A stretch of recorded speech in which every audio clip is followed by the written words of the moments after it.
September 13, 2021 Planning Commission will now come to order.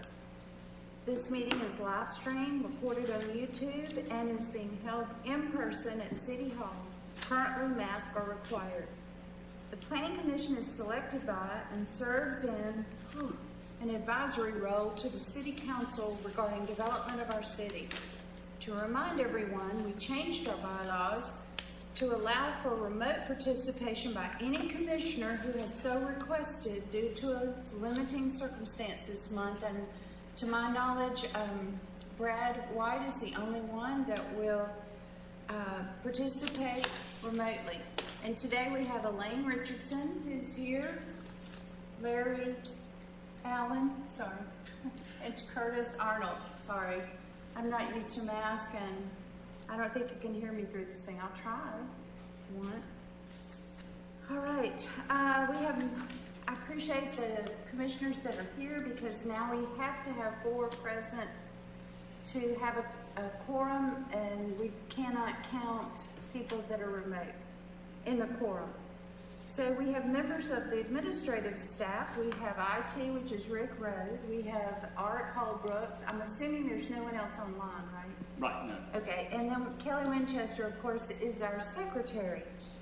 So I'm going to gavel in the public session, and this is a time to speak about any issue that is not on the agenda. So for those participating locally, you can sign in and step to the podium. I believe the sign-in is at the podium now, right? Is that correct? Yes. Okay, which is a great idea. You state your name and address, and you have 3 minutes. Does anybody have an issue that is not on the agenda? We also are opening it to phone calls, and due to the delay in the live stream, we allow a little extra time. So the phone number is 864-653-9886, 653-9886. And then items that are on the agenda, we will allow the public to speak as we get to those items. Also, just so you know, you can submit your comments and questions to Planning and Code staff or My Civic app by 5 p.m. the day before the meeting, which would be yesterday. All right. Do we have a caller? No. Okay.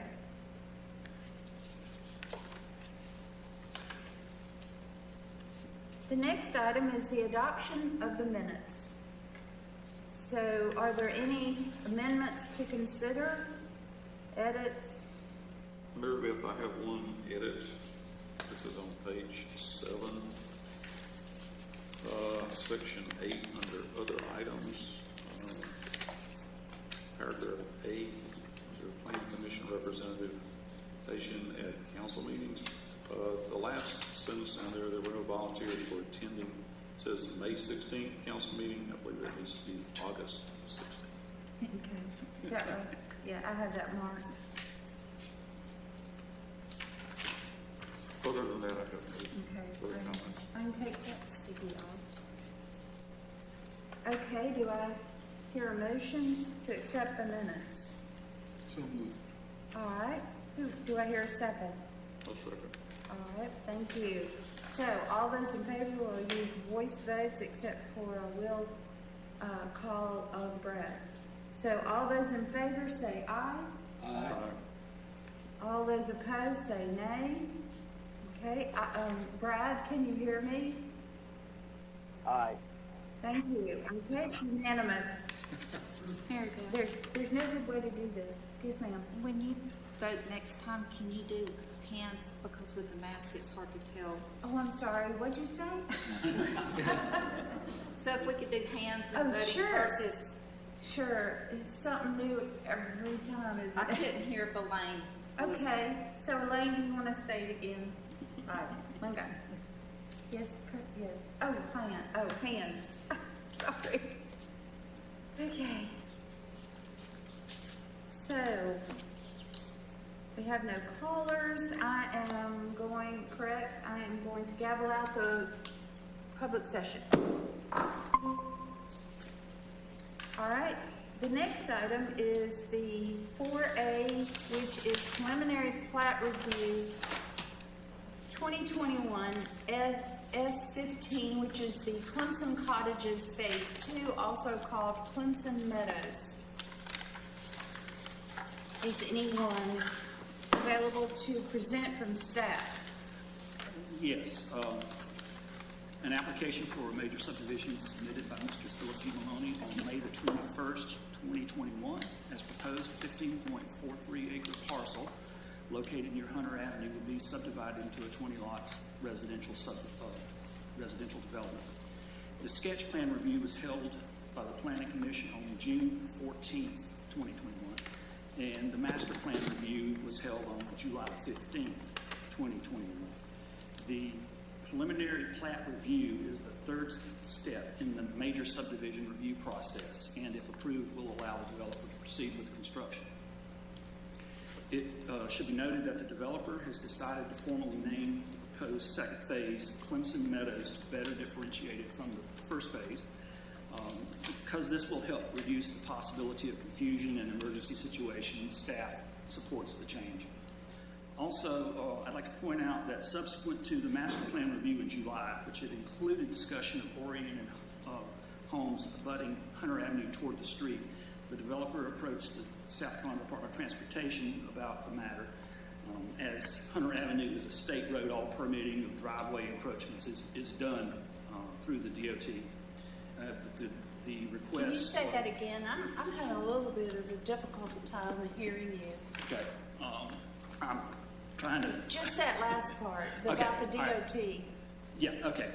All right, so I'll start that sentence. Subsequent to the master plan review in July, which had included discussion of orienting homes abutting Hunter Avenue toward the street, the developer approached the South Carolina Department of Transportation about the matter. As Hunter Avenue is a state road, all permitting of driveway encroachments is done through the DOT. The request, though, was rejected. So as a result, the developer returned to the original plan with the homes oriented toward the new streets that we built and a privacy fence providing a screen from Hunter Avenue installed. Mr. Reichert is here. I know he can provide a lot more details if you have questions. As noted in the report published with the agenda, plans for a preliminary plat review were reviewed by appropriate city departments. Comments received from engineering and stormwater addressed additional notes that they would need added to plans for drainage structures outside of the city right-of-way, easements required for dedication of drainage structures, and the need to update a permanent maintenance agreement related to the detention pond. And additionally, the city engineer noted that construction would not begin until the full permitting process was complete and a grading permit had been issued. Nothing representing an impediment to permitting and development was identified. The city horticulturalist also submitted comments related to the canopy plan. He noted the amount of existing trees being saved and the consistency of the plant selection with the first phase. He did point out, however, that one of the proposed varieties of new trees, it's the holly that was listed on the plan, that was used to calculate part of the canopy coverage is no longer being accepted as a canopy tree in the city, but it should be noted that because removing the total area of canopy added by the hollies does not significantly impact the total canopy area for the project, which will still exceed the minimum acreage by approximately 8%. Nothing presented an impediment to permitting and development. No other comments were submitted related to the latest set of plans and materials from other city staff. Therefore, we have identified no impediment to the development from meeting all city standards. Therefore, staff's recommendation is to approve the preliminary plat as submitted. Commissioners, do you have some questions or comments? I have a few questions for the developer. Okay, you want to slide off your mask? Sure.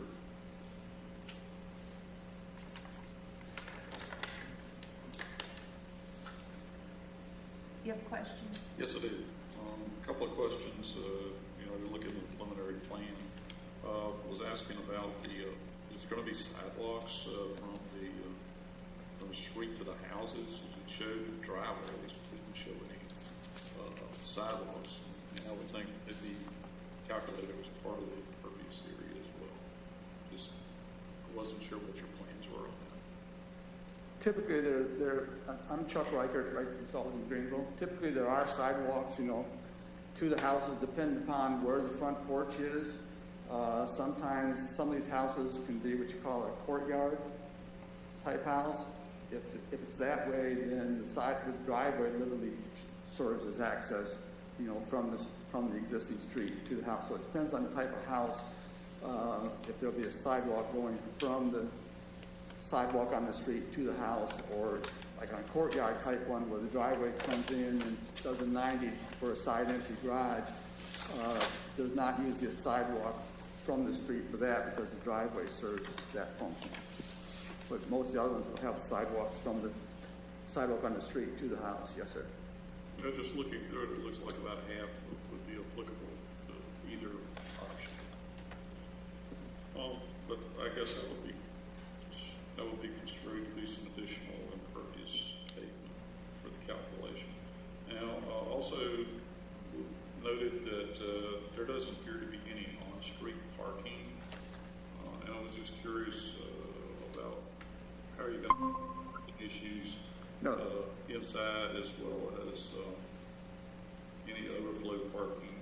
These streets meet the city requirement to have on-street parking. The street section is the street section from the city that shows, available on-street parking, because these are, I think they're 31 feet back to back, and the typical street section for the city allows on-street parking with that street width.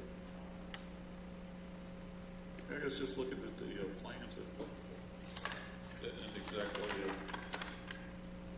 to be what we had. I'm sorry. Yeah, everybody can. There's a typical section for the street. Is he allowed to take his mask off? Because I think I'm we're having a gonna- hard time understanding. I I'm can't sorry. hear him. I'm sorry. No, It's not your fault. It's not your fault at all. We just don't know what the rules are. They change, like Art said, from day to They day. change hourly. Maybe if you Yeah, the just, typical street section for a public road is there's 27 feet of pavement and a 1.5 curb and gutter, and that allows for parking on the street. I mean, that's the typical right out of the city's street sections. So it'll be a public street, 50-foot right of way. There's no overflow parking, so it's strictly on the street. Yes, sir. I mean, people can park in driveways also. I mean, the house will sit back far enough that, if people who live there and their cars are in the garage, they're still, because there's 20-foot setbacks, so there's still a parking on the driveway that would be allowed also if someone was coming to the house. The driveways would be long enough for that. Elaine, did you have questions? I have several. Can you share why the DOT turned down the driveway request? We submitted it to DOT, and I think we even said at the last meeting, a lot of times DOT would not allow, they would not allow additional access on state roads. That's just their policy. So we submitted to DOT, and they came back and said that this is a planned development. In other words, if you're doing a layout and planning development, they want all interior access, so everything comes out in one location. That's their policy, and that's the reason why. Thank you. Can you tell me what the price point on those houses will be? Probably starting in the 4s and going up from there. And wasn't there 20, how many houses were going there? 21? 20 lots. Will the house plans, the ones that you're going to build, be similar to the ones in Clemson cottages one, or are they gonna look different? They're gonna look different, yes, ma'am. That's why they did this. They got side entry garages, they got different combinations, so this will be a totally different product than what's being built. And that's also why we changed the name of it, like Art said, where it'll be a totally different product that's being built from what's being built in Clemson cottages.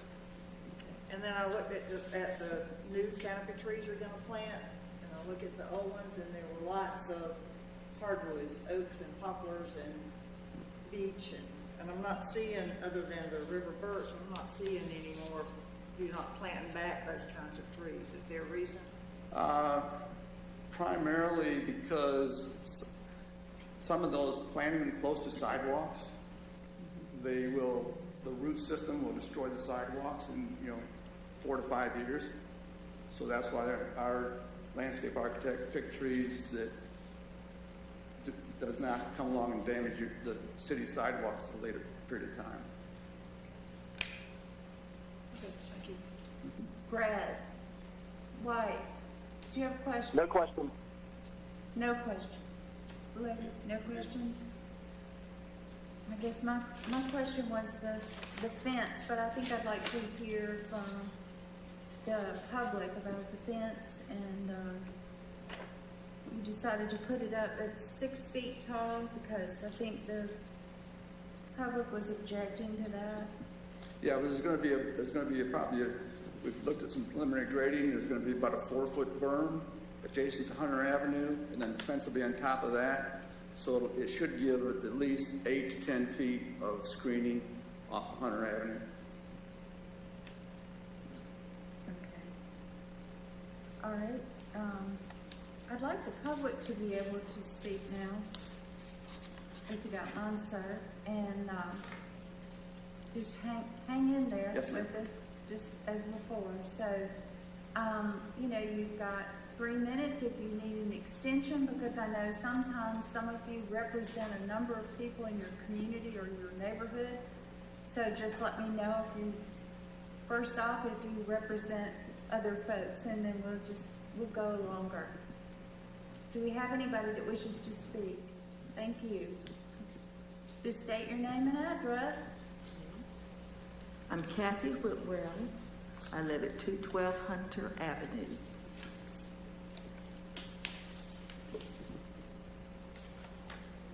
So you're right across the street from this development. Exactly, yes. And if no one objects, I'm going to let Kathy speak into the microphone directly and slide her mask off, because we're way far away from you. Okay. And I have some sheets in case you want to just look at if you don't understand what I'm saying too. So I'll keep going. Thank you so much. Those are helpful. Would you like those added into the minutes? Yes, as you're please. speaking about them? Yes, please. She sets a good example. Oh. And I'm just going to read it, and then It's okay. some of the stuff has already been addressed, but I'll just read.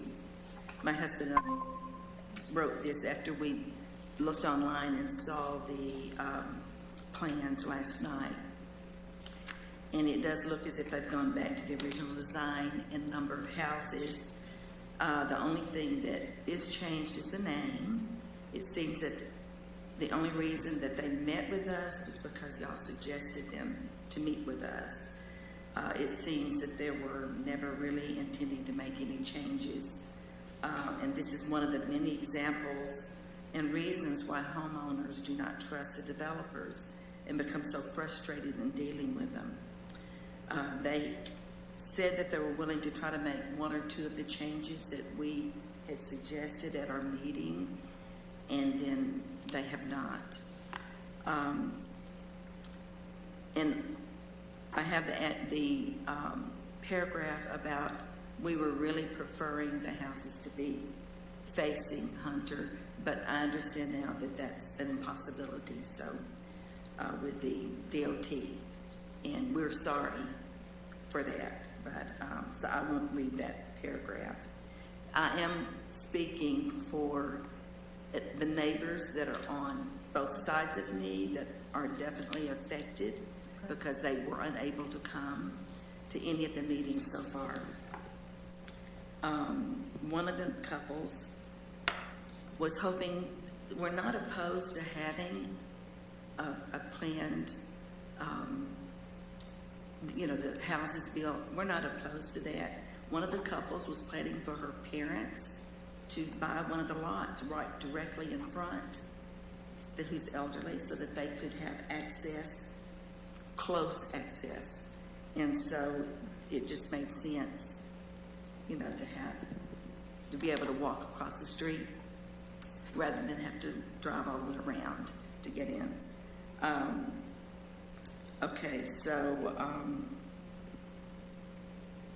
No one is pleased, not any of the neighbors in our whole neighborhood that we have spoken with is pleased about having the street to come out onto Hunter Avenue. And it's kind of perplexing to us that whenever they were designing the Clemson Cottages 1 and the Clemson Meadows now, they planned for the storm drainage that would take care of both of these developments.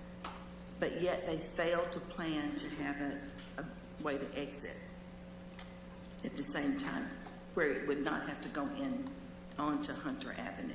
And it seemed that was either poor planning or we have been reminded, a group of us have been reminded, at least on 3 different occasions, that if we did not go along with the rezoning that they tried to do earlier, that whatever that would be developed would definitely come out on Hunter Avenue. And it was almost like a threat to us back whenever we were doing that. But no one on the planning commission issued that? No one, Okay. no, it was the developers. Okay. That on 2 different occasions we were standing out here and out in the parking lot. They said the reason that we're doing this is because y'all didn't agree to, if you'd done the R20, you wouldn't have had any streets coming out, but we had been told there would have been 2 streets coming out onto Hunter with the when it was not R20, if they changed it. So we felt that was very, and then at the meeting in the neighborhood on Hunter Avenue, it was brought up again. The reason we're doing this is because you didn't agree with the changing, to go, they wanted us to rezone. And nobody in our community, no one has ever wanted to be rezoned. So it's almost like they were kind of throwing it in our face each time. That's been 3 different times. And there's neighbors that will back me up on it that have heard. So there's multiple people there each time. So, so that's kind of all I have to say. It's sad that we cannot work together as neighborhoods and with developers to where there is more of a friendly and cooperativeness, but people have been burned many times by just the examples that we have gone through with that feeling of being threatened, even back earlier when we were going through the rezoning, and then to have it to be brought up again in 3 different times during this process. Okay. Commissioners, do you all have questions for Ms. Whitlow? Or Brad? I think I'm just curious, I don't recall when there was a formal proposal submitted to us for rezoning. Do you recall that? Oh, that happened about, was it 3 or 4 years ago? In our community. Yeah, it's about, because that was when I started with the city, it was going on, so it's Yeah. about 4 years. Yeah. That's when the Exactly. request was. I missed it. Right, yeah. That was when that occurred. And then, within 24 hours, we had hundreds of signatures saying, do not That's rezone. right. Yeah. know where that's been archived. Who did you turn that petition in? Y'all, they took it back there. I don't know. Y'all were supposed to have it filed. Yes, we are. Yeah. We need to make sure we have that somewhere. The archive of their petition with all the neighbors that signed. Oh, okay. I'm sure we've got it someplace, yeah. Do what? I'm sure it's someplace, yeah, it's in the files. Yeah, okay, because And I had that- forgotten about it, and I'm glad you reminded me. That was when there was a request for R6. Is that what? Right, they were wanting to rezone it from R20 to R6, yes. And there was a big uproar, so. So, will there not be a sidewalk along Hunter now?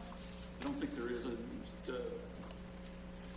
no, the rules require it in the new, for the new streets and the development, since that's going to be separate off of Hunter, the regs that require it. But we have like Go ahead. But we have like many, many children in that neighborhood. And now we're going to be having a minimum of 20 vehicles coming out of that onto that busy road. And that is where Hunter joins Clemson Road, there's a little curve and a hill. It's not easy to get on the road now with not having extra traffic. So it could be a dangerous situation. Brad, can you hear Kathy speaking about this? Plus, you're our DOT. Yes, ma'am. Yes, just for the commission to kind of think about, a single-family home is going to generate upwards of 10 trips a day, according to the ITE statistics. So just keep that in mind, as far as any more impacts. I'm going through my notes from February of 2019, and there was a traffic study requested. I'm going back on the numbers, too, from 2019, and just a little bit concerned, too, also with Packlet Milliken, if there's going to be access onto Pelton Road when Packlet Milliken is developed, too. So just want to try to keep the impacts to a minimum. Is there anything that Kathy can do or the commission is obligated to do to ameliorate this situation at all? Is there an appeals process with DOT? There you go. Did you hear Larry? Brad? Yes, I heard. There might be, but like I said, this is in the city, so I think it's kind of up to us. It's in the city, but it's a state road with families and houses. Yeah, I understand that. Just, there again, you're going to have to request another traffic study and see what the level of service on on Pendleton Road is. We've kind of already done that. There's no need for another traffic study, but obviously there would be a greater impact if Packlet Milliken does have access on the Pendleton Road. I don't know what their plans are. I haven't seen any of those plans, but that is a development. It's already I'm not aware of any. planned in phases. I don't think that they in their plan, they were not allowed to come out. Yeah, Hunter Avenue. I know the first phase is in Old Stone Church, down at the other Right. end. Uh-huh. I'm not sure I understand why the sidewalk was taken away when the road comes out on the Hunter. Why wouldn't you have a sidewalk bordering this subdivision? The rules, we checked it and it's not required. Could we request it? You could always ask the developer for something like that, but we can't require it. Okay, I'm not sure I quite get that, because that road does empty onto it, and there will be people walking from that neighborhood. Yeah, that's the way we looked at it, and we were all in agreement that had the houses fronted Hunter, probably it would have required a sidewalk, but because they're not, then their entire new road system has got to have it. So I didn't get a clear answer. Is there not an appeal process with DOT? You know, I've never dealt with the DOT at this level like that with that question. My understanding is probably the district engineer's decision, and he's got rules and guidelines he follows. I'm not sure what their internal processes are. Brad, do you know any? I am not aware of it. Yeah, I've never dealt with an appeals process either. You know, it's always through the district, and what they say goes. Yeah.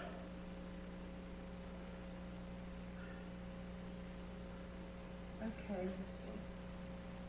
I don't think we're happy. That was one of the things that they had said that they were going to do, was put a sidewalk up. And then that's something else they've changed their mind on. So, okay.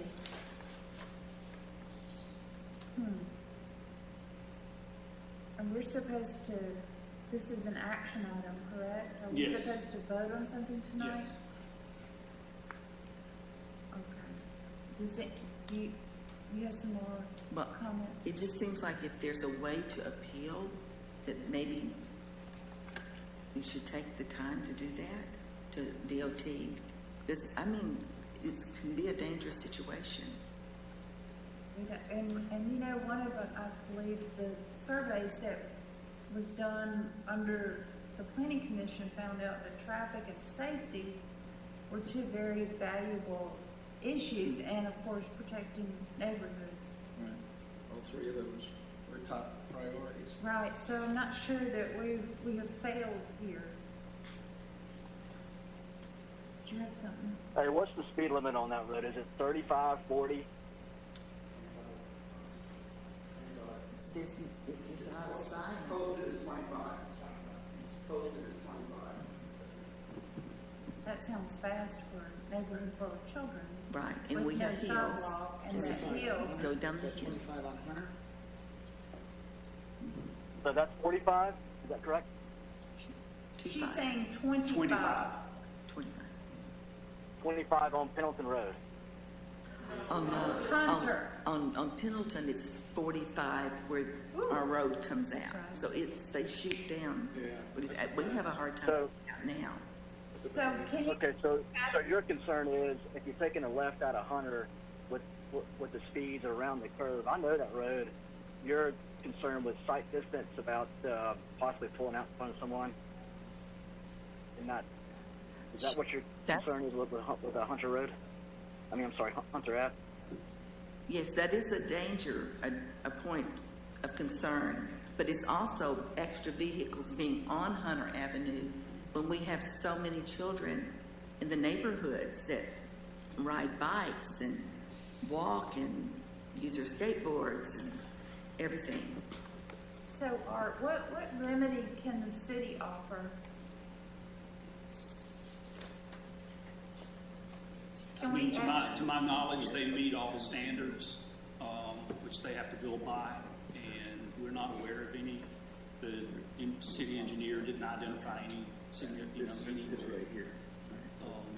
problems with that.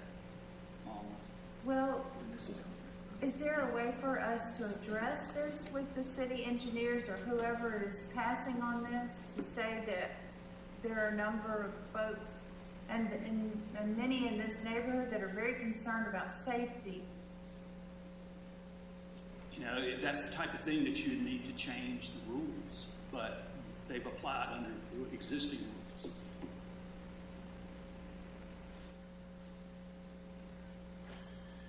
Okay, I don't know how to vote on this today. Does anybody, are you finished? Yeah. Does anybody else wish to speak about okay, please step forward and sign in at the podium and let us know who you are. Because we can't tell who anybody is.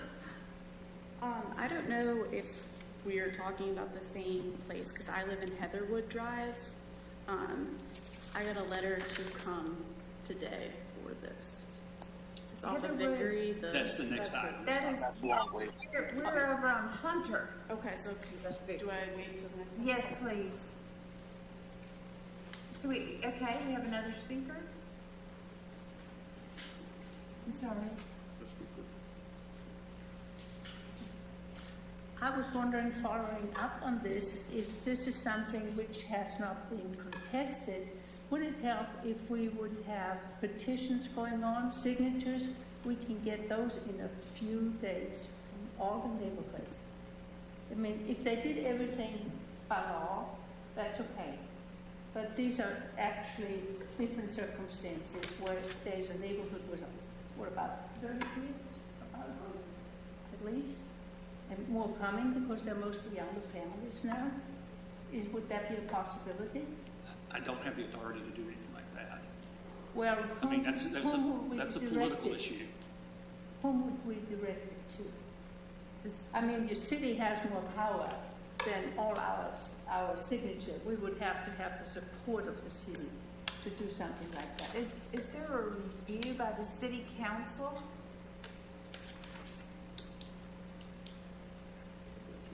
Okay, the subdivision rules are delegated to the planning commission by state law. Okay, that's And- right, with final say. Yes. Okay, So, and from you, it goes to circuit court. So if there's any appeal of your decision, it would go to court. okay. I mean, if it's never been done, maybe we should try it. You can slide your mask off if you want to and speak into the Okay. microphone so we Okay. can all hear you. I'm sorry. I was just trying to find another solution to Sure. it. I'm not personally affected, but it's in my neighborhood. It's your neighbors. It's my neighbors, and I love them, and they're great neighbors. And we don't want to have an accident before something else will be done. It's usually we react afterwards, and we want to be more proactive. I walk in that neighborhood, so I'm familiar with everything, what's happening there. And if there are so many kids, we should think about that first and foremost. And maybe there needs to be a change, how they handle something like that. What specifically is your concern? Well, What specifically is your concern? Kathy, really- The houses need to be facing Hunter? no, that's not my concern. The sidewalk? We're talking about the sidewalk and the safety of the kids. Okay, so your concern is the sidewalk and the safety of the children? Right. Okay, okay. And that is something everybody in that neighborhood is concerned about. And we're, you know, when we started out, there was a talk about that there will be a sidewalk. And now, you know, it's all back to the original drawing. And I'm trying to find out how can we have an influence on DOT or whatever who makes that decision. I'm not familiar with that. So we need your guidance how to help us to find a way. Well, I Because- mean, all I can tell you is it was reviewed by the city engineer, the DOT's looked at it, and no one has recommended putting it in yet. We don't have the rule, and our rules wouldn't require it. So, But nobody from the city, talked to the city engineer probably about oh, it. they've reviewed it, yes. I spoke with them, actually, you know, about this matter on multiple occasions since they've submitted. So what? We don't, this is, just because I read the report and things, but it's based on the engineering and utilities and all the other city departments having reviewed these things and told us if they have an issue. And, you know, I quite don't get that now, because when it all started out, this was all mentioned by the developers, that they would do it. And I think people have been very cooperative with everything. And then, of course, it always goes back to the original drawing. Oh, no, you can't have that. So that's confusing. Yes. So, What remedy can the planning commission offer? Is there any type of negotiation or? To my understanding, I mean, the commission is bound to follow the rules that are in place. So there's no grounds for us to have any kind of study or maybe straighten the road out so there's not a curve, or we have no remedy as a commission? Because I know we're the final say on the subdivision. And I you know, in this case, in our opinion, they meet all the rules. So, that are in place and on the books. so And is that's, this, you is know, this something that the planning commission could consult Mary McCormick and get a report? Or not? you could, sure. I mean, because I know we're bound to comply with the laws. I've been down that road with flag lots. I can't remember the other thing, but there are times when we're very sympathetic with the public, but we have no leeway. I have a question. So I need some guidance, maybe some legal guidance to find out what leeway we have to find a solution. We could be an example how to do it. When you have, I said, we could be an example how to do it when you're concerned about the neighborhood, even if it's not done before. Maybe there's a way we can do it, but we need to find that out. And Okay, so I'm not saying go away, but I need other commissioners besides me to be speaking. Mary Beth, I'd like to suggest that maybe we do two different things before we actually move forward with this. I guess item number one, and I've heard a lot of discussion about whether curb cuts weren't approved, and I guess there's enough energy in the room that we could ask to go back and see if there was an appeal process. We haven't exactly closed the door on that, so I would ask that the developer return to the DOT and request the curb cuts as was originally laid out before. That seems to be the more amenable avenue, and as part of that, we'd end up getting the sidewalks if that would be acceptable. And I guess the other alternative would be if the curb cuts were not approved after appeal, that we could request, can't require, the developer to perhaps put in the sidewalk that's being asked for. So those would be the two alternatives that I would present, that I think that would, somewhere in the medium ground here, that would at least address the concerns of the neighbors as well as trying to get this moved forward. But I will say this about that. After going out to Hunter Avenue, and when this was first proposed, the sight lines out of Hunter Avenue onto Pendleton Road are very poor, especially if you're making a left back towards Clemson, because there really isn't any. And I believe that the speed limit on Pendleton is 35, and that's pretty slow, but I'll be the first to admit that there's nobody out there doing 35. It's probably closer to 50. So it's just. Something stated that it was 45 in this area. I believe it's. Did you check 30. it today? it's I have not 35. checked it today, It's but I'm. 35. Pendleton Road. You what? It's 35 on Pendleton Road, but, Okay. but they all go 55 or more. Yeah, Right. it's 35 all the way Okay. from Sorry about 76 to the city line, and then when you go across the bridge, it goes to 45 when you go into Hamilton. So, but making that left is a tough one because of the sight lines to the left. So that's a major concern, I'd say, even right now, whether there was a subdivision here or not. But those would be my proposals. Those would be two alternatives before we move forward.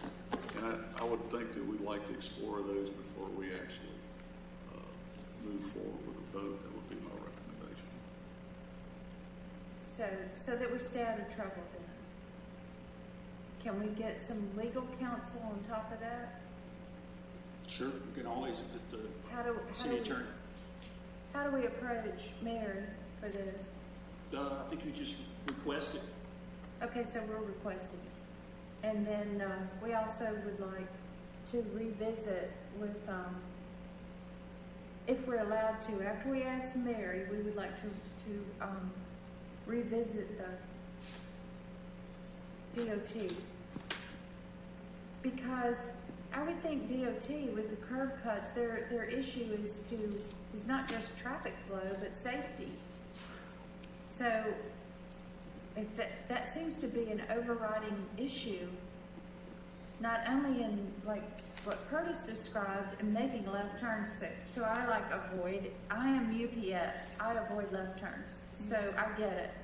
And, let's see, Elaine, you had some concerns as well about the sidewalk. Yeah, or- I'm trying to understand, trying to look in our code for what you said about where it would be, why they couldn't put it, but it seems like if they're putting a curb cut driveway into that there ought to be a sidewalk, even if it's the back side of those houses. And is that then something that the decision is left up to the city engineer?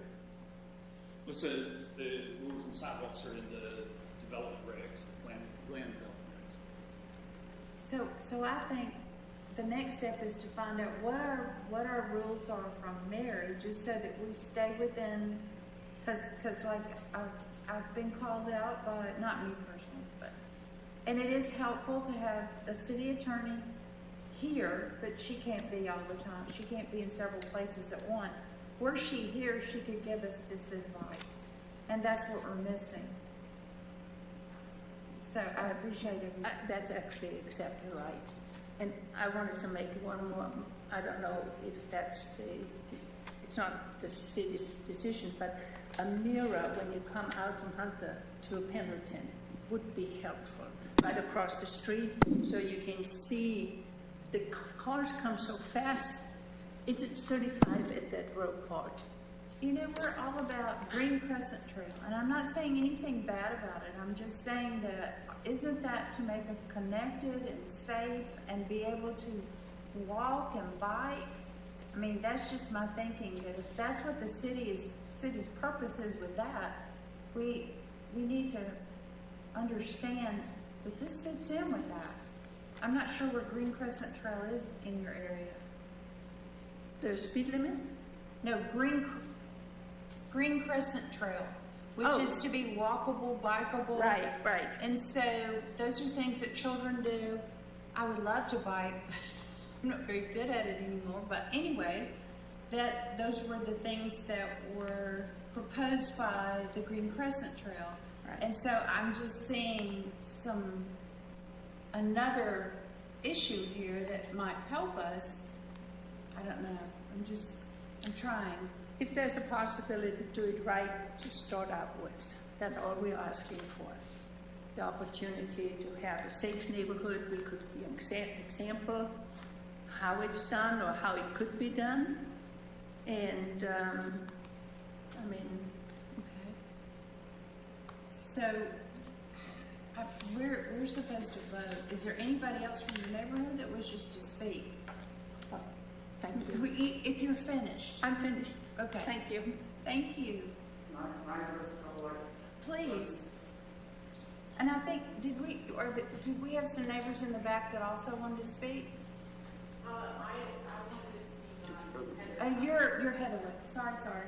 Okay, I just don't want to miss anybody. Thank you, Okay, sir. Thank you. Concerning the access onto Hunter for the lots, I had several phone calls with DOT, several emails. Art was furnished copies of those emails from DOT, and they basically said, that they will not allow. And part of the reason being, they said, in the planned development, what they're trying to do is to restrict the number of possible points for accidents. If you have 5 more driveways on Hunter, now you have people backing out onto Hunter. If they're concerned about traffic, you have people backing out of those driveways onto Hunter rather than having one central point where everybody comes and goes. That's DOT's philosophy. That's in their regulations. They're not going to give on that because, again, what they want is they're trying to create a safe environment too, to where you eliminate possible points of accidents by putting everybody into one location for ingress and egress. They said, if it's a planned development, that's the way they're going to require it. Because, again, if you had 5 people now backing out onto Hunter, plus the drive coming in for the street, you now have 6 potential points of accidents happening on Hunter. And that's the reason why they want everything to access internally and to come out in one point. They're not going to waver from that. I can tell you that right now. Because at least 4 or 5 conversations with them about it. Got emails that Art was furnished copies of from DOT saying, you know, that's their policy. They referenced other projects to me that said, you know, this is what they require, and that's their policy. They're not going to change. And again, they're looking at eliminating points of possible conflicts of movement. So take those 5 out and put them into the subdivision so they come out in one location. That's a safety issue. They're trying to make it safer, because if you have people backing out, you know, if people are walking on Hunter and people are backing out, now you've added 5 more points of possible conflict, you're creating a safety issue on Hunter. The sidewalk, we don't have a problem with it, but I think, again, DOT is there right away. I don't think they're going to let it put it there because it doesn't go anywhere. Because what? Because it does not go anywhere. So it would just run the length of our property.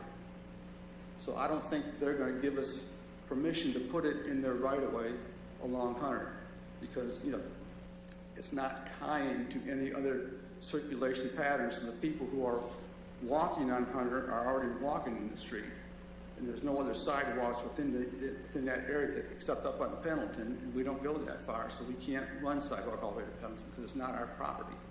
So I think, you know, those are the 2 big issues. As far as, you know, I don't think DOT is going to give. You know, like I said, I had several conversations with them. Art's got copies of 2 emails they sent. They're trying to create a safer environment of not having multiple points of ingress and egress onto Hunter, and that's their policy statewide. So that they're not going to change on that. And it's that is a safety issue. So if it was okay to put sidewalks along there when you had the driveway exiting, but it's not now? Well, again, DOT didn't review that. Okay, when we had the driveways, actually, that's what we sent to DOT. They came back and said, you cannot have all these driveways out on the Hunter Avenue.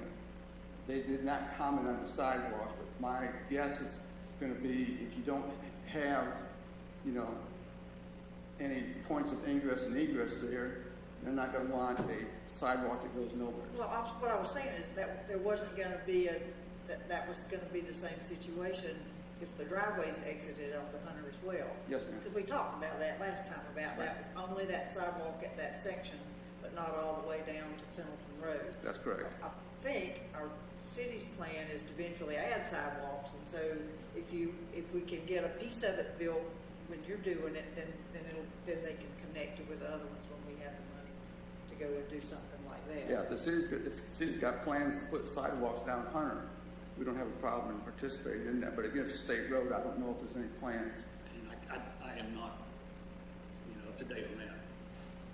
You know, So compare this to Issaquena. So does Issaquena now have a bike path or a bike marking? No? No. Okay. They just resurfaced. They didn't do anything. And that's a state road? Yep. Okay. We appreciate your okay, no talking problem. to us about all this. So I believe we have another person. Kathy, do you need to speak some more? I just wanted to At the say that podium. there is I'm sorry. there is a bike path on Pendleton Road, so it's just Hunter Avenue doesn't have any sidewalk. It could connect to the bike path on Pendleton Road, like what Elaine was saying. Yeah, that was all. Okay. All right, Brad, are you still there? Yes, I got a couple of questions here. This would be a perfect candidate to implement some of the traffic safety measures from the comp plan. One could be a amber flashing sign that says blind drive ahead. You drop the speed down to 25. But, you know, let's be honest, people, you know, they see it as 35, so they're going to fudge and go 45 or 50. Brad, We can get it dropped. Brad, you're going to have to talk slower, enunciate Okay. perfectly, because it's bouncing It's difficult. here off the light, everything. So you said an amber flashing light? It could say blind drive ahead, amber flashing light, blind drive ahead, 25 miles per hour. Did you catch that? Yes, sir. What do you think about the idea of the mirror? That'd be a great addition too. And how do we go about getting these things? Maybe the police department. The police department? Is that right? Yeah, that's what he said, yeah. But I know there's a process that you have to go through. I mean, Let me address Pendleton and Hunter Avenue, if you don't mind. Sure. There's adequate sight distance there because it's a straight shot. The problem is the adjacent property owner needs to clear some trees. It's the trees that are blocking the sight distance. There's no curves, there's no horizontal curves, there's no vertical curves that are impeding sight distance. It's a matter, as you come out of Hunter, look to the left, there are trees right there that need to be trimmed on the adjacent. Sir? There's a wall there. Yeah, but the wall is not that high. And there's trees there that are blocking the sight distance because there's not a horizontal curve where it's curving back to the left and getting out of there. It's a straight road. So it's all a matter of doing some clearing on the adjacent property that would greatly help that sight distance. Because again, there's no restraints in the road system itself as far as horizontal or vertical curves that is impeding the sight distance. We appreciate all your work with DOT. Okay, Ms. Whitwell? I disagree. I've lived there for 37 years, and there is a hill. It goes downhill, and it is a slight little curve. It's not much, but it's enough that it is not straight. Okay. And there's enough of a hill that you cannot see well. It's always been that way. Right. But the traffic has gotten worse. Oh, yes, everywhere. Okay, I want to say one more thing about the sidewalks. Because if you're walking in this neighborhood, this new neighborhood, the only way you're going to walk outside of that neighborhood is to come out that exit, right? Because it's all closed all the way around all the rest of the subdivision, right? Well, there will be a connection from a pedestrian connection over into the first phase. Okay. So there will be an access out that direction. I really think we need to figure out a way to put sidewalks along the There could be exit at the lower end, right? Where that house number 16, beyond house 16, that could be a pedestrian exit, which could connect to the sidewalk.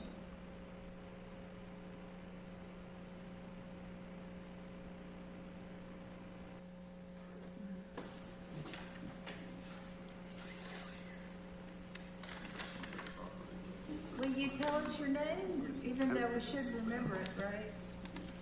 Hi there, my name is Philip Maloney, and I've worked with Rosewood Communities, the developer, on the Clemson cottages and now on the proposed Clemson Meadows. So Elaine, your point about the sidewalk, because in the original plan, we had a sidewalk going down Hunter, and you're asking, well, where did it go? And based on, at that moment, there was no conversations with the South Carolina Department of Transportation. So that then, when Chuck worked with the Department of Transportation, that's where he found out we can't even get driveways coming off of that road. And so that's where we were taking the input from the neighborhood that said we would like to have homes coming off of Hunter Avenue. So that was what we proposed to South Carolina DOT. That's what we proposed to you all in the last meeting, was we wanted those homes to come off of Hunter. So the South Carolina Department of Transportation says we can't do it. You have to keep it within the community. That parcel is zoned R20, much different than the parcel behind it, which was zoned RM1. So it's really just a neighborhood or a community that the city as well as the state now said it's in its own contained community. And so that was part of it. So now we go back to the sidewalk, because I understand, and I would not want the developer to be sitting here saying that they're not worried about the safety of the children or the community, because we are, right? So what's being proposed about a lower speed limit, that's wonderful to try to make. What's being proposed about a mirror, that's wonderful. Whatever makes it safer. And that sidewalk, we could pursue saying, hey, can we get that? Because it could go down, the road. But as Chuck pointed out, it really kind of would be a dead-end sidewalk because there's no other sidewalks that connect it to Pendleton. And I believe there's, Mrs. Cooper, is there a sidewalk down Pendleton in front of your home? So that's where it could lead. It could make sense. It could make sense. And that's something that we're not saying is we're not going to do it. It was just what was the discussions with the South Carolina Department of Transportation has caused us to say we're worried about a sidewalk being approved there as well. So I just wanted to share a little bit of, there's been a lot more discussion of, we tried to get the homes coming off and they said no, and now the sidewalk becomes an issue. We don't want safety to become an issue, that is for sure. And so that's something that if it is something that we could propose to the South Carolina DOT, we would do it. But that is a dead-end sidewalk. That's the only thing that would be of concern. It was going to be that even if you put True, driveways that's out. what you said. Absolutely. My point is, at least we get sections built when a new development. And then maybe comes along, the and then next property owner could do the same. I understand that. Yeah. So that I just didn't want that to be something that we're saying no to, because it's not. It just seems like there's a lot of negativity on the developer being not concerned about things, but that's certainly not the case. Okay. Anything else? Anybody want to speak more? Okay, Art, we're going to need a little bit of assistance. We're supposed to make a motion to approve or table, or what are our options? Yeah, that would be it, I think, to postpone it. Or Postpone. to I think approve Mary it, or whatever. prefers the word postpone, so let me just scratch that one. So we can accept, we can postpone, and we can say, we can't say no, I don't think, at this point. You can, Because you're telling us they followed all the rules. in staff's opinion, they have followed all the rules that are on the books, but it is the commission's decision. So, but yes, one of the three.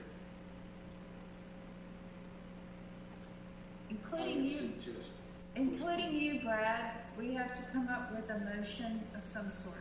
Yes, sir. I would make the motion to postpone. I'll second. Okay. All right, any further discussion? What was the motion? The motion was Larry made a motion to postpone, and Brad made a second. Do you have any further comments, Elaine? Well, I think we need to qualify while we're postponing it. Okay, so speak where people can hear you in the We need to microphone. qualify while we're postponing it. So I guess since we've heard fairly significantly from Chuck that DOT is not doing curb cuts, I guess we need to explore our legal implications from our city attorney would be one rider on this proposal to delay, and then the second would be to ask the developer to pursue the sidewalk piece through the property that they have. So those would be the two add-ons I would give to the motion. Okay, so you're amending, So we're asking for, well, it's just a clarification, I guess an amendment if you wish, I'm friendly or assuming not. they're going to take these actions. Curtis, you're articulating them. I wasn't assuming we just sit here and not do it. No, I guess it's a look at the legal aspects, and then secondly, pursue the sidewalk, if so, that's a possibility.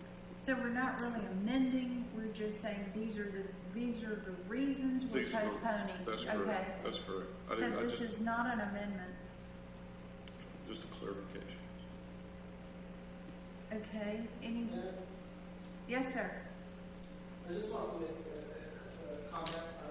You'll have to come to the podium and sign in and speak into the microphone, And I That's fine. apologize, I have No trouble problem. understanding some people, and you might be one of those. But people don't understand me either. And if you can slide your mask off unless you don't want to.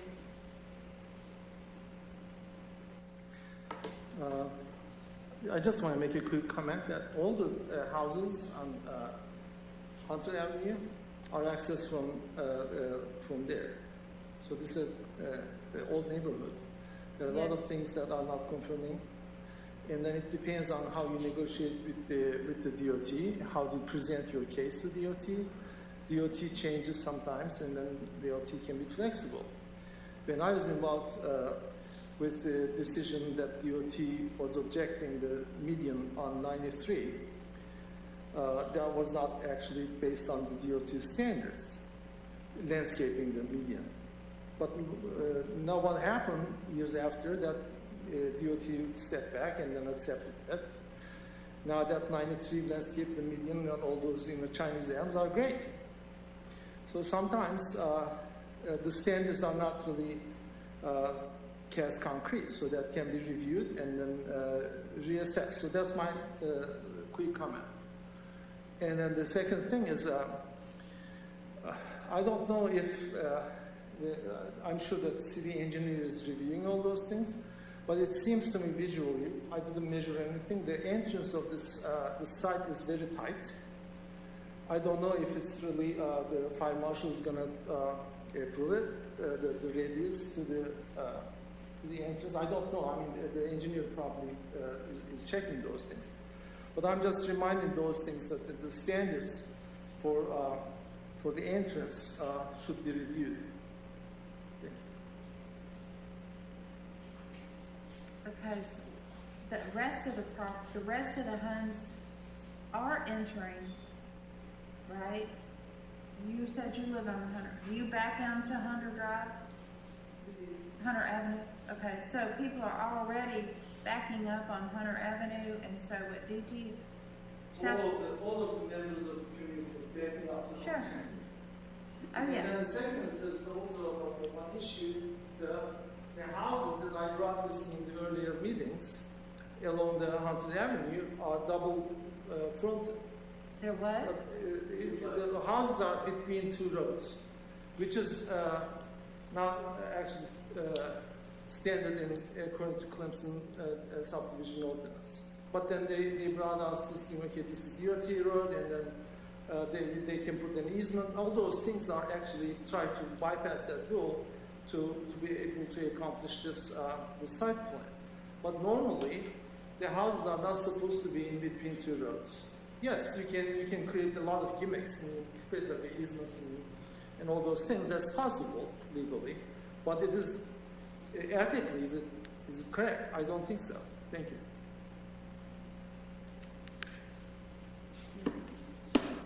So we have a motion on the floor to postpone, and we have a second.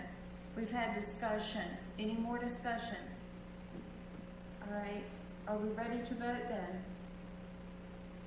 Okay, I'm going to have a roll call vote because Brad is remote. So Brad, we're going to start with you. Yes. Okay. Elaine, Yes. Larry, Yes. Curtis, Yes. and I say yes. So the motion passes that we wish to postpone. We have specific things that we want to consider, and I believe that Curtis has enunciated those things. So the motion passes unanimously to postpone, and it doesn't mean that we can go against what's already been done, found out by DOT. So that's all I can say. I don't think we've made anybody happy, but we're doing our best.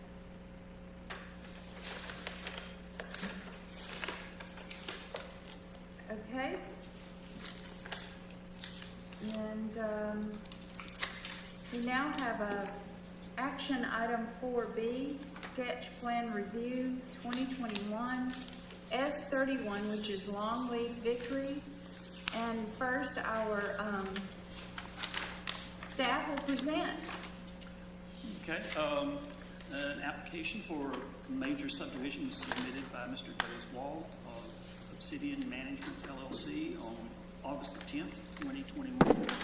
As proposed, 43.8 acres owned by Longleaf Vickery LLC, situated near 348 Vickery Drive, will be developed into a community. Art, I can't hear you at all.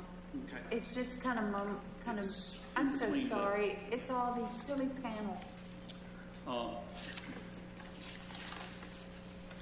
Okay, as proposed, 43 yeah, I can tell it, the sound went up. As proposed, 43.8 acres owned by Longleaf Vickery LLC, situated near 348 Vickery Drive, will be developed into a community of 93 single-family residences. Please note that although this property was previously proposed for residential development by Mr. Wall, this is a new application with no change in zoning requested. As such, the proposed development will be zoned R12, single-family residential, with all lots no less than 12,000 square feet in area. Tonight's presentation by the developer is the sketch plan review, which is the first of several steps required as part of the major subdivision approval process. The purpose of this session will be to allow the developer to introduce the concept of the proposal to the commission and to receive feedback and input during the early stages of the project. As such, the proposal is still in the conceptual stage, with little of the engineering and design work having been completed. To date, reviews of the proposal by city staff have not identified any impediments to permitting and constructing the project in compliance with all standards. It should be noted that among the most significant issues to address going forward would be related to the existing utilities on the site, which is an issue that Mr. Wall is very aware of. And also, I'd like to note that staff received 2 citizen comments related to the proposal this afternoon by email, and both of which have been forwarded on to the commissioners. So, and that's the report. All right, do we have the developer?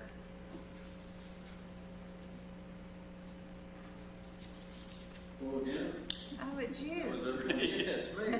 I'm back. Can't get rid of me. Happy to answer any questions y'all may have. Doug Wall, Greenville, South Carolina. Okay. Brad White, do you have some questions for Mr. Wall for Longleaf Vickery? Yeah. So what's your price point? I'm sorry? What is your target price point? Starting in the per low lot? 400,000. Okay. And this is not going to be mostly retirees. This is going to be probably single family. All single family, yes. Is there any chance that you would think about the access onto Linwood, making it exit only?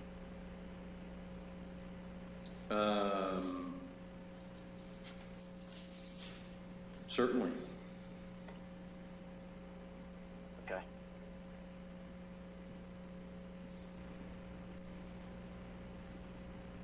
Brad, is Linwood, the address that was listed was Central. Yes, it's Central. So, I'm certainly concerned about a development in Clemson that would affect another town, and I'm not sure how to approach this. All those properties over there get their mail through Central. Heatherwood gets Central. Right. Yeah, but- and That's that is, just it's better. unincorporated. So that's What? it's unincorporated area down in there. It's not in the city. Okay, so it's not a central. It is central address, but that's just the post office that serves it. Okay, so that's, because when I asked earlier, remember the planning codes told me that it was not in our jurisdiction. This piece of this property. I'm is talking the- about Linwood. Right. It's and this property is the last piece within the city, so you would exit the development, you would be exiting the city. So it would be, the road would be connecting to. Okay, so is Linwood our jurisdiction or not? It's a county road, I assume, Pickens County Road. Okay, so are we able to request something that affects a county road? If they approve it, I'm sure that any connections and all of where the new road would tie to Linwood, that will all have to be approved. The connection would have to be approved by the county engineer, the county public works. Okay, so even if we ask for something, we're not the final say on that, right? I'm a little lost here, because we're crossing into the county property, and I'm not sure what I'm He's just connecting with it. connecting. Okay.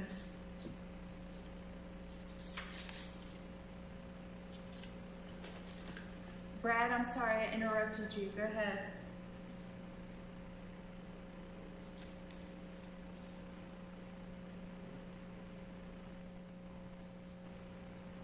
Brad, were you finished? Yes, ma'am, I'm finished. Yes, finished. Okay, Elaine, do you have some questions? I'm just concerned about the runoff issues and the rain pictures and videos that we were sent, and seeing that, and how can we make sure we don't exacerbate that? And then the other is, it also concerns me about, I've drove through there today, and that Linwood is a very, not you. No, I don't know. That Linwood is, that little neighborhood's a very, very small, isolated neighborhood, and I really question the wisdom of running a road through there that's gonna dump 80-something families driving on it, Okay. potentially. Because it's not set up to have traffic come through like that. I don't think it's even got lines on the road. Oh, it's not even striped? I don't think so. Well, I'll address the drainage issue first. As part of our development plan, grading plan, will be required to contain all of the water that's on our site, and that'll be through the typical engineering process that we would go through. And I have been over to Linwood and talked to one of the homeowners over there, Heidi, and it's something that we're aware of, and we're certainly going to address it in our plan. Are you talking about Heidi? Yes. That's on Heatherwood. Right. I'm sorry, Heatherwood, excuse me. Heatherwood and the water flowing off of our site onto their site, we will address. The Linwood connection was a requirement the first time I went through the process with our other development, so that's why we did the connection through there. So what, sir? I'm sorry. So, The connection through to Linwood was a requirement when we did our first plan for the rezone for an RM1. So that came from the city.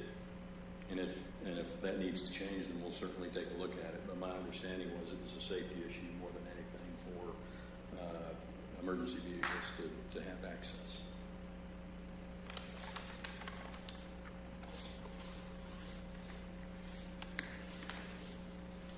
Art, if they request that extension and connection, do we have to approve it?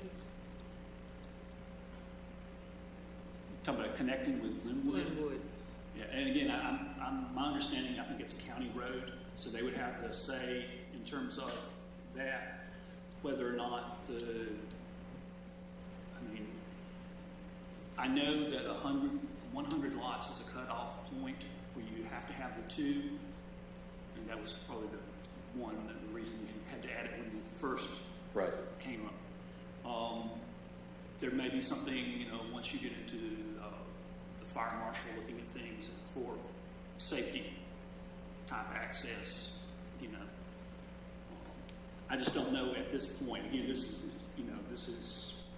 questions are just kind of coming up now, so it'll be something to explore before we move to the next level.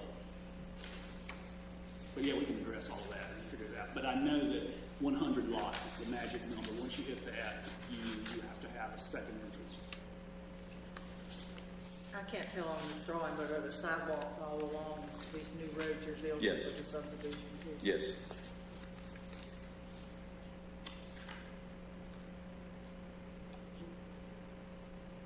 Is there enough space on Linwood to expanded to meet the standards that are required to accommodate? I don't know. what those I don't know standards- the answer to that question. I don't know what the standard requirement would be, and I don't know what the width of the street is currently. But I'm assuming now that, you know, the individual property owners, their lines, I don't know what the right-of-way is in the county, that the county has there, but is there, I mean, I would suspect you've at least entertained this intellectually, that, hey, we got to do something with this road to accommodate 93 homes. Is there even enough space available on that road to do that? I don't know. You know, Well, Larry, just looking at the drawing here, it shows a 40-foot plus or minus right away on that. So we're going basically from 50-foot right away into development, and we're dropping back to 40 feet. If the drawing is correct.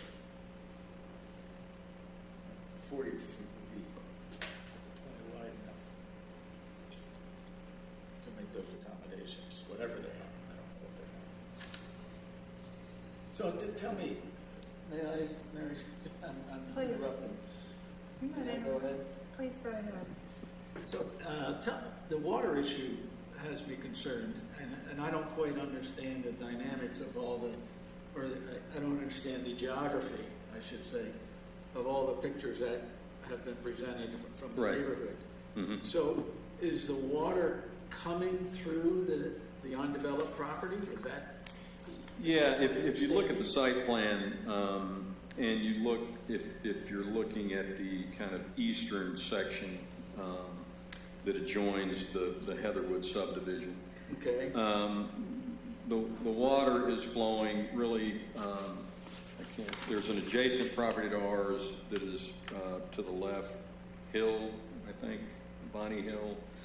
That kind of flows down across the corner where lots 1, 2, 3, 4 are, and it's moving down into that Heatherwood subdivision. So, you know, we're going to mass grade. The grading plan would contain all the water that's on our property and any of the water that's crossing onto our property, keep it on our property, and we'll run it down. We've got a detention pond down by lots 20 and 53, 54, and 55. Do you guys have a clear? You may use my, I just can't see it on the, when that was, that was. But Larry, the grade really it runs from east to west or left to right. So Okay. from Vickery Drive to Linwood. And then there's a creek down at the bottom of Linwood, and that's where our discharge would go through the retention ponds. Okay. I have a question for the city. How come the city is allowing that much water currently? I can't imagine dealing with this much water because I watched the video and I looked at the pictures. I think there were a total of, plus the video, 40 pictures. And there's an awful lot of water in that neighborhood, and we have a stormwater manager, right? Go ahead.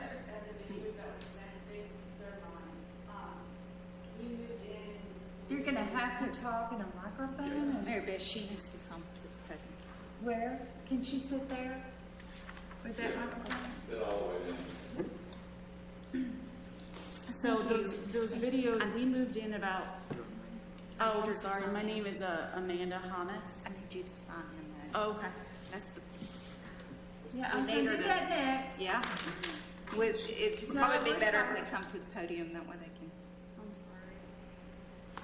It is hard with a map, though, to walk over to the podium.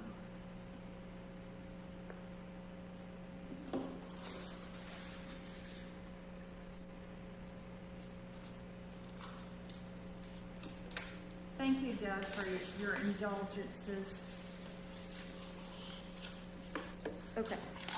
So the videos that we moved in about 3 years ago, and we You noticed. can take your mask off if you wish. We moved in about 3 years ago, and we noticed that the runoff is coming from Vickery. And I've talked to the stormwater people. but I think it was about 2 years ago, and they said that it was getting blocked up by my neighbors. So the way the water comes down from Vickery, it comes down and it goes behind through several different backyards, and then it encircles our property to go to the front of our neighbor's property. They, just within the last week, they paid for the materials for the city to put in a pipe so that they didn't have a giant drainage ditch in their front yard, to make it so that it would flow better and so they could have more parking. The problem is all the runoff that comes from that property, I believe, is going to get worse if they put the development there, unless they contain all of the water. Now, from looking at the map, they're going to put a retention pond basically right behind where our backyard is, if I'm correct. I'm not 100% sure because I just looked at the map. But the amount of water that comes down, it's just a drainage ditch, and it has like rocks and stuff in it. But from what stormwater people have told me, they can't do anything about it because it's on our private land. But it's coming from a public road. The runoff is coming from a public road, Vickery, I think. So I'm concerned because all of the water, it floods our garage, it goes into our crawl space, and I'm concerned with the development if the road is already too small for development up on Vickery, that it's already too small up there if not just the builders, but the city of Clemson doesn't fix the water drain off issues. Our backyard already gets flooded. It's gonna start washing out our foundation of our house because it goes directly around our house. So I'm concerned what the city of Clemson can do with the builder, or if the builder can fix it. I just don't want my house getting washed away. We don't either. So I don't know. I've tried, and this is my father. He's a builder, so that's why I brought him with One me. of the things, if you look at the topography on this, if you're standing in Amanda and Cody's on their back porch, their property is actually bisected by this drainage swell that goes behind 3 or 4 of the houses on Heatherwood. And then it curves right around their house on a flat. And then they installed a catch basin, but it's not large enough. I know that it's not going to be large enough to cover like the 3 and 4 inch rainfalls that we had in the last couple of rainfalls. When you're getting 3 or 4 inches of rain, I don't know how this development is going to intersect up on the hill, because the grade that goes up there is about 35, 40 feet up the hill. And then that's their property line. And then where the development is going to go is even further up the hill. So how they're proposing to intercept the water coming off of these properties is beyond me. I don't know what you have planned for intercepting that water behind those houses. I think they have. You're supposed to have retention pond.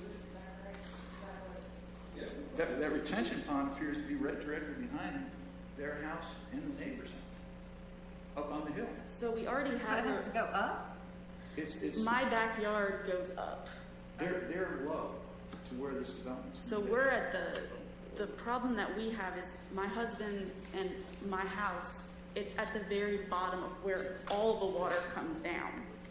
So there's a retention pond that is already technically in our neighborhood, which I know that I think you guys walked down there. But what I'm concerned about is that retention pond is getting drained. I believe they're supposed to be draining it. I can't hear. But what I'm concerned about is we're already getting, as you saw the videos and the Right, that's and the pretty- pictures, pretty there's bad. a ton of water already coming down there, and I know that's stormwater runoff problem with the city of Clemson already, but I've tried to talk to them. But I'm worried that the development is going to exacerbate the issue. Right. And thank you. Are you done with it? So I don't know what could be done about it. There's no drainage easement through there. It's something that was cut when those houses were built there. Is there okay. My daughter used to live on Heatherwood, and she said I thought there was a big ditch right back behind It's like it's a ditch, so it looks almost like a creek. The problem that's happening right now is it was just like a ditch, and now with all the water that we're having, and I don't know if it's just like increased water damage or whatever, but it's widening. So we're losing, it's a lot of water, and it's actually taken out, I mean, we have like a temporary fence because we have 2 dogs, but it's taken out our fence. As you can see in those videos, it's pushed the fence out. And because all the debris comes down from everybody else's things, because it's not a covered drainage ditch. So all the leaves, all the sticks, branches, limbs, bamboo, I mean, we've had metal and styrofoam. Where the catch basin is, the city just installed, there was an old built-up brick structure that was there, and there was a piece of steel over the top of it. And what happened with that structure 2 years ago? Yeah. The water was coming down so bad that it went around the wing walls that were built on it, eroded it out, and collapsed it. We went down in there with a metal pry bar and pulled the one wing wall out so that it would drain their backyard. It literally flooded their garage and flooded into their crawl space. And the water actually went over our neighbor's driveway. It actually flooded the whole front yard. Their whole front yard. Yeah, we have a stormwater manager, and we pay every month. So something's not working right already. Even before the property is being developed and more impervious material out there, right? So it's going to exacerbate, and it's not Mr. Wall's fault that it's already happening, right? I mean, I'm not blaming them for it already happening. Right. I'm just concerned with how it's already right now. I'm scared that it's going to get worse. Just because, I mean, you would just have to put in a driveway wrong for it to diverge into the land and into that. One of the problems with Heather Drive is Heather Drive in their front yard is at an elevation about 10 feet higher than their house. And in the back, that's the actual valley between the development area and Heather Drive. So that's a natural drainage area. And the city has no drainage easement through those backyards. It's private property. do what? It's private property. In trying to intersect, the interdiction would have to be all the way up. On Vickery, because it's coming from Vickery. It's coming out of those fields up So have the engineers gave any? This is out of my knowledge. Yeah, I know they are aware. They. So how are they? Okay, we can. They would be reviewing for what they can do. I don't know, but some things it's. The point of They're living on stormwater private drainage. property. The point of stormwater drainage is to protect property, right? So it's not protecting it. So and it's on private property. So I don't know enough about water to even have an opinion about this. I just can see that there's already an issue, and so here we have a development coming in, and it's just going to make it worse. I mean, I don't want my garage flooded like that. I don't want my foundation to wash away. So, anyway. I just wanted, the real reason I came tonight so that was on the record, because I have spoken to stormwater runoff a year ago or 2 years ago, and they told me there was nothing they could do. But I don't know how they can't, considering this is technically like they're putting a development in on Clemson, like the city of Clemson area, and all that stormwater is going to come for them as well, for their development as well, but it's already coming through mine. So I don't understand how that's not technically considered their problem if it's already Clemson city runoff. Right. If the drainage were on an easement, it seems like they'd know what to do, and it just kind of bothers me as a resident. But that's the question. Barton's got a good point there. How do you take on private land that goes right straight through, literally through the center of their land, Right. and the neighbor's land, and the All neighbor's of next it, door? yeah. There's probably 5 or 6 houses in that drainage area that where the water comes down through there, and it just accumulates. It just so happens that Where it- their house and the house to the right of their house is at the bottom. Right. And they're the ones that take the brunt of all these heavy rainfalls that we have. It's just, Well, this is kind of out of our realm, but it's not out of our realm to try to find a solution well, so that we can. I think what we're asking is that when this is considered, this development is considered, that they have between the city and the developer, that there's a very comprehensive plan. I mean, you're talking, how many acres is that development? 44 acres. So there's an absolute formula for determining how much has to be retained and how much has to be caught. Because I Okay, believe so- where the water is coming down is on the property that we purchased. So I think that would contain it. But So what we again, that's out of my realm of. So what we want is that we want Mr. Wall to be able to build, Absolutely. but we also want some process to happen so that your problem's fixed and not made worse. Yeah, yeah. So this is out of my realm. We may have to have Brad. I don't even believe that that's I don't believe that's a registered floodplain either there. No. It's So, not. It's not. You know, you can't get flood insurance. It's not a, Yeah, it's not a wetland. No. Too bad. It's not. Nope. So I don't know where that leaves us. Okay, Brad, do you have an idea? Is there any way to have stormwater Nathan Hinkle to engage on this? You know, I don't know what the process is as far as can we postpone this too until the issue's fixed?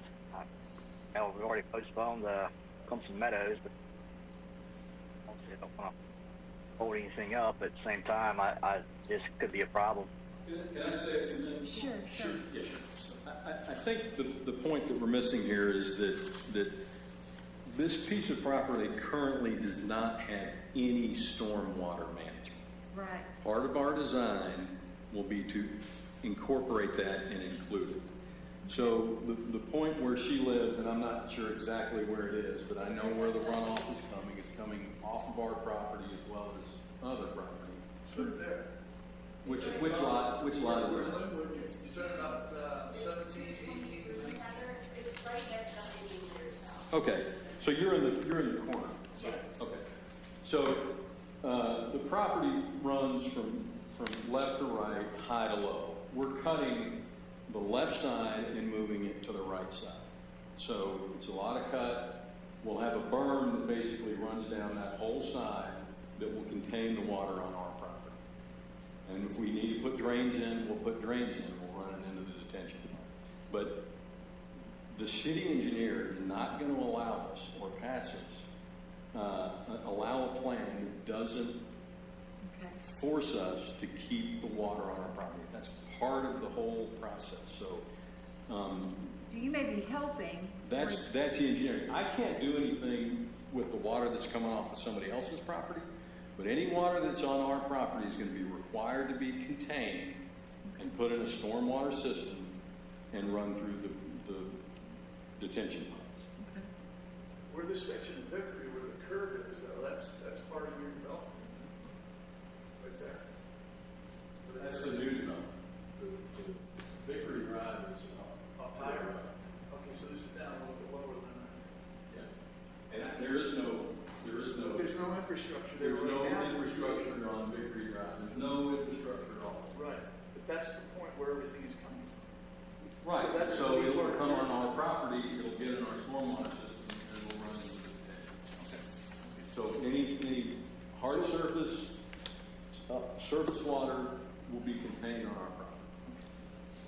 So it sounds It's like, going to alleviate most of your problems. I mean, you do live in a valley. It's going to be hard to contain. But any water that comes off of our property, we're going to be required to maintain. Yeah, it will help you. Absolutely, no question about it.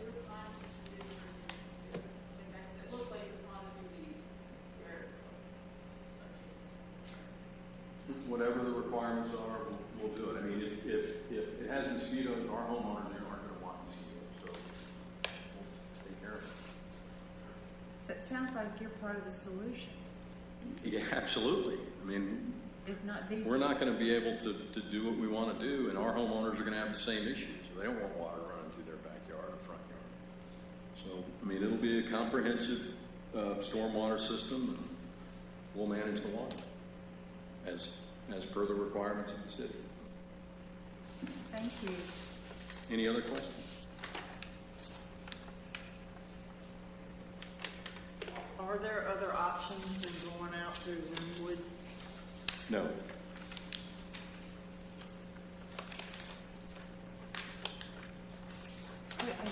That's the only other egress that there is, other than a cul-de-sac and turning around and going back out.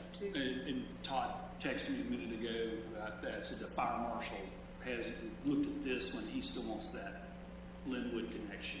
Okay. Now, that doesn't mean it, you know, I'm not sure what standard he would look at that to be, if it's, you know, but I think because of probably the design, he would want a second egress at least, I guess. But, you know, we can that'll nail all the details down. Right. I mean, I'm just reading the letter from the residents from Heatherwood today. Is Linwood actually a dead end right now?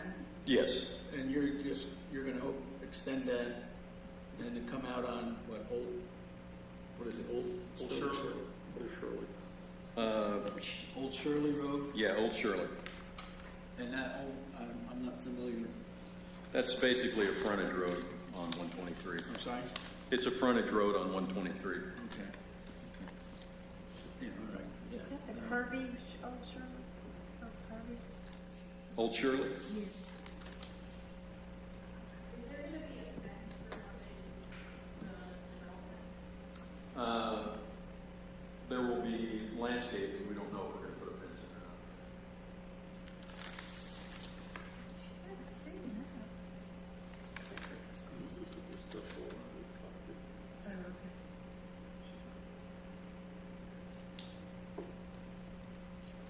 All right, commissioners? Old Shirley Road is where Chippy Ridge is. Chippy Ridge. Oh, yeah. Yeah. Yeah. Nothing on it. You certainly may. Mr. Wall, will you allow? Sure. Let me just finish this up. Sure. If there's something you want to finish.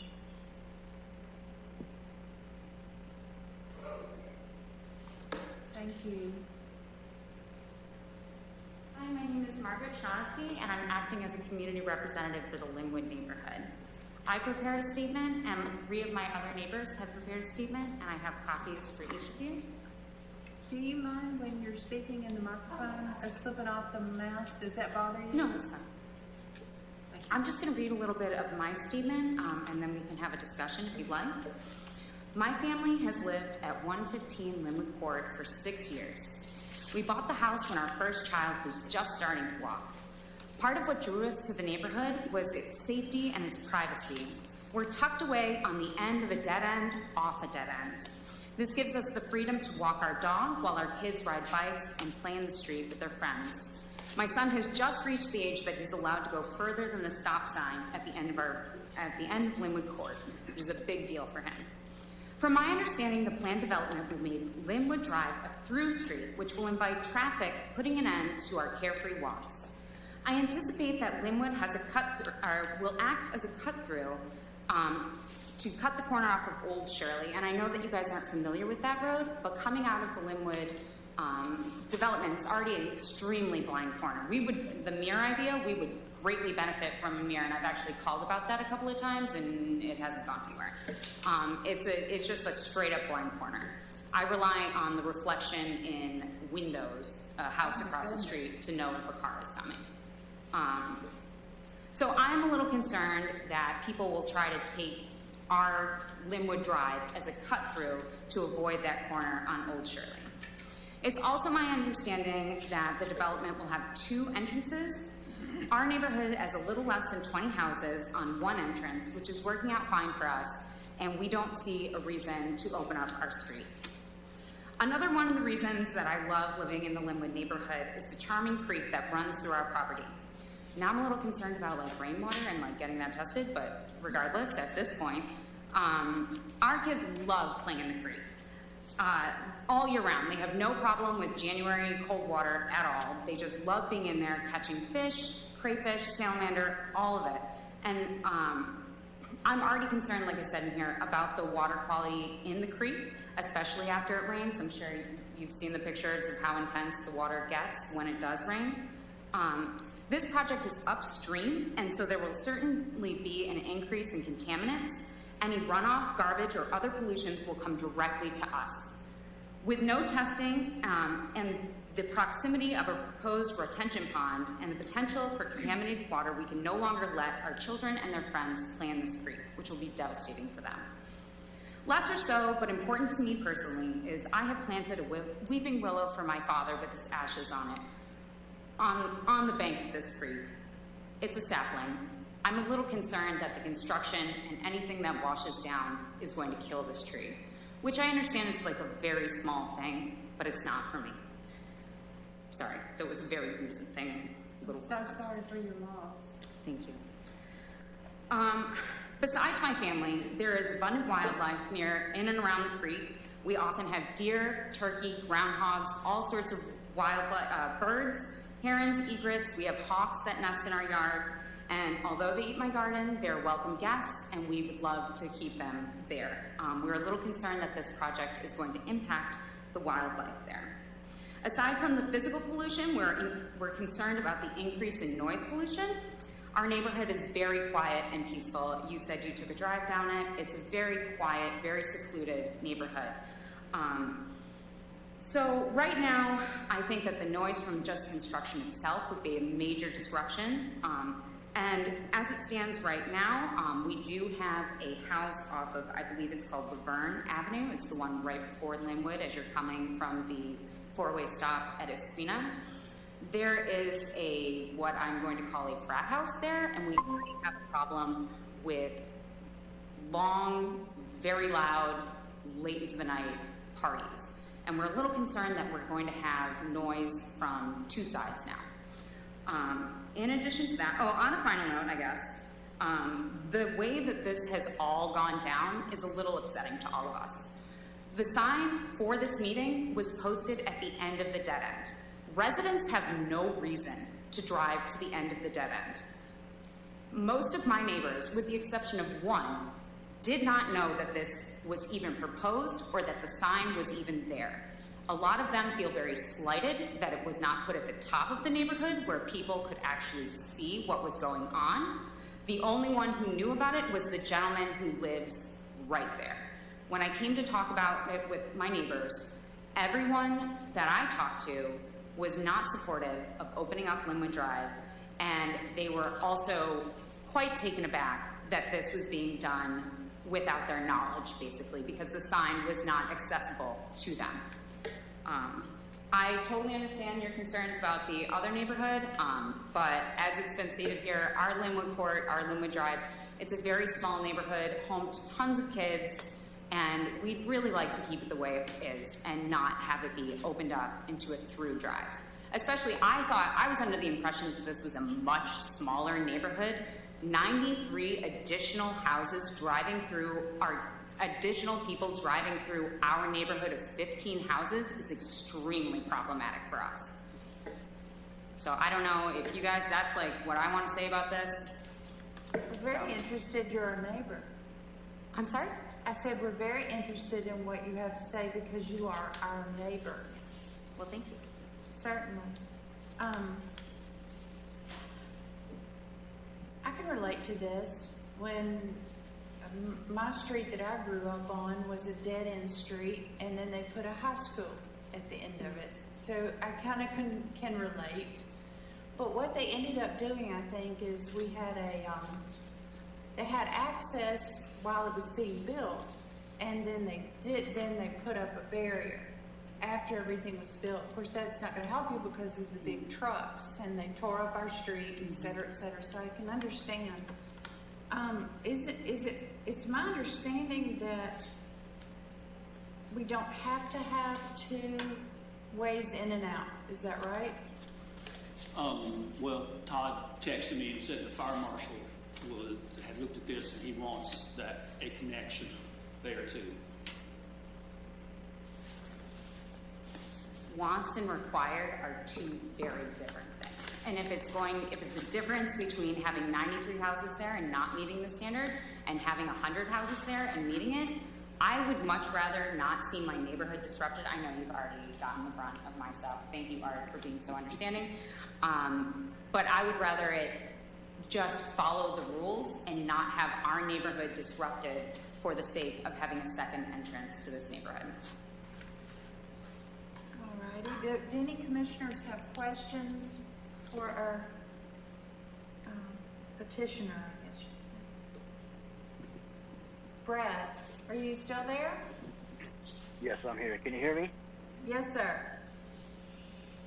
So, would Linwood be okay with exit only? Exit only, you say? Yes. If any sort of roadway is going to be built, we are going to need some serious safety measures put in. We are going to need all sorts of speed bumps, that kind of thing. Because like I said, my children play there, my children's friends play there. It is just a drastic change for all the residents there, some of which who have lived there for more than 40 years, to have this neighborhood suddenly opened up.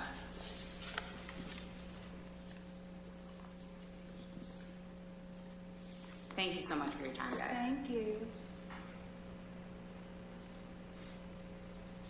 We always let Doug speak again if you have anything to say, or if any commissioners have questions. It's another one of those dilemmas we seem to be getting lately. And I guess it's because we have not as much space. So, Art, I have a question about the way Linwood is right now. It looks like it's barely 2 lanes wide. I don't think, and tell me if I'm wrong, there are any stripings or anything? There's no white lines down the side, there's nothing. So it's a very small neighborhood street, and to take it and open it up for 90 plus more families to access it seems raises safety concerns. I agree. So if it's not wide, I thought the criteria was to be able for 2 fire trucks to pass by each other on the street. I'm surprised if it's not. I don't know the history of the road. Sometimes things, particularly in unincorporated areas, over time, get paved and widened. I worked for, almost 2 decades over in Oconee County, and there were tons of small roads like that. They did not meet the standard, but that's just what they run. I just don't know that's the case here. Just don't know the history of it, but it's not uncommon to have what we would consider substandard roads in terms of the width and Right. ditches. So the fire marshal was okay with just having a way to get in and out, but he doesn't have to be concerned about the width of the. And I can't speak for the fire marshal. Right. You don't have your. I know he's looked at it. I didn't know what all he has said, but Todd said that was a consideration here. He really wanted to keep the connection, and that'd be something we'll just have to investigate.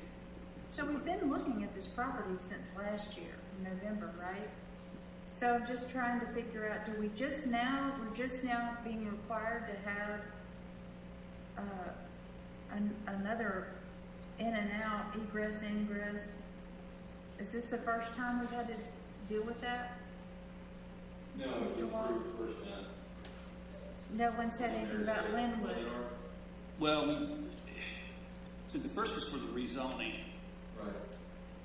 And it was a different case. This is really the first time we've gotten to this point, and that's why it's just now really coming up. So is the biggest part of it is making sure the fire trucks can get in there? Well, it's also making sure that you have plenty of egress opportunities for the residents if they have to get out in an emergency. So it's a combination. Yeah, it is fire trucks and ambulances. You want them to be able to get in from multiple ways, but there's also, you never know what could happen. So could it be a gated access so that they could only get in there for emergencies? Again, I can't speak to the fire marshal's concerns. That'd be a good question to ask too. That's like what I was saying at the end of my street. Once, Bradley. No, I'm talking about growing up as a child in Arkansas. I'm going way back. I still remember that far back, barely. But we had the same issue. Of course, the work trucks also were going in and out. It's just that the high school traffic then wasn't allowed. But once the high school was built, and certainly there were more than, even though I'm from Arkansas, there were more than 100 students there. So just seems like there's just lots of problems that we want the housing. And Mr. Wall has been very cooperative with us, but I guess I need a motion. This is another action item. And certainly, will you come to the, I'm sorry, we just, No, I don't feel that. it's a hearing thing. No, I totally understand.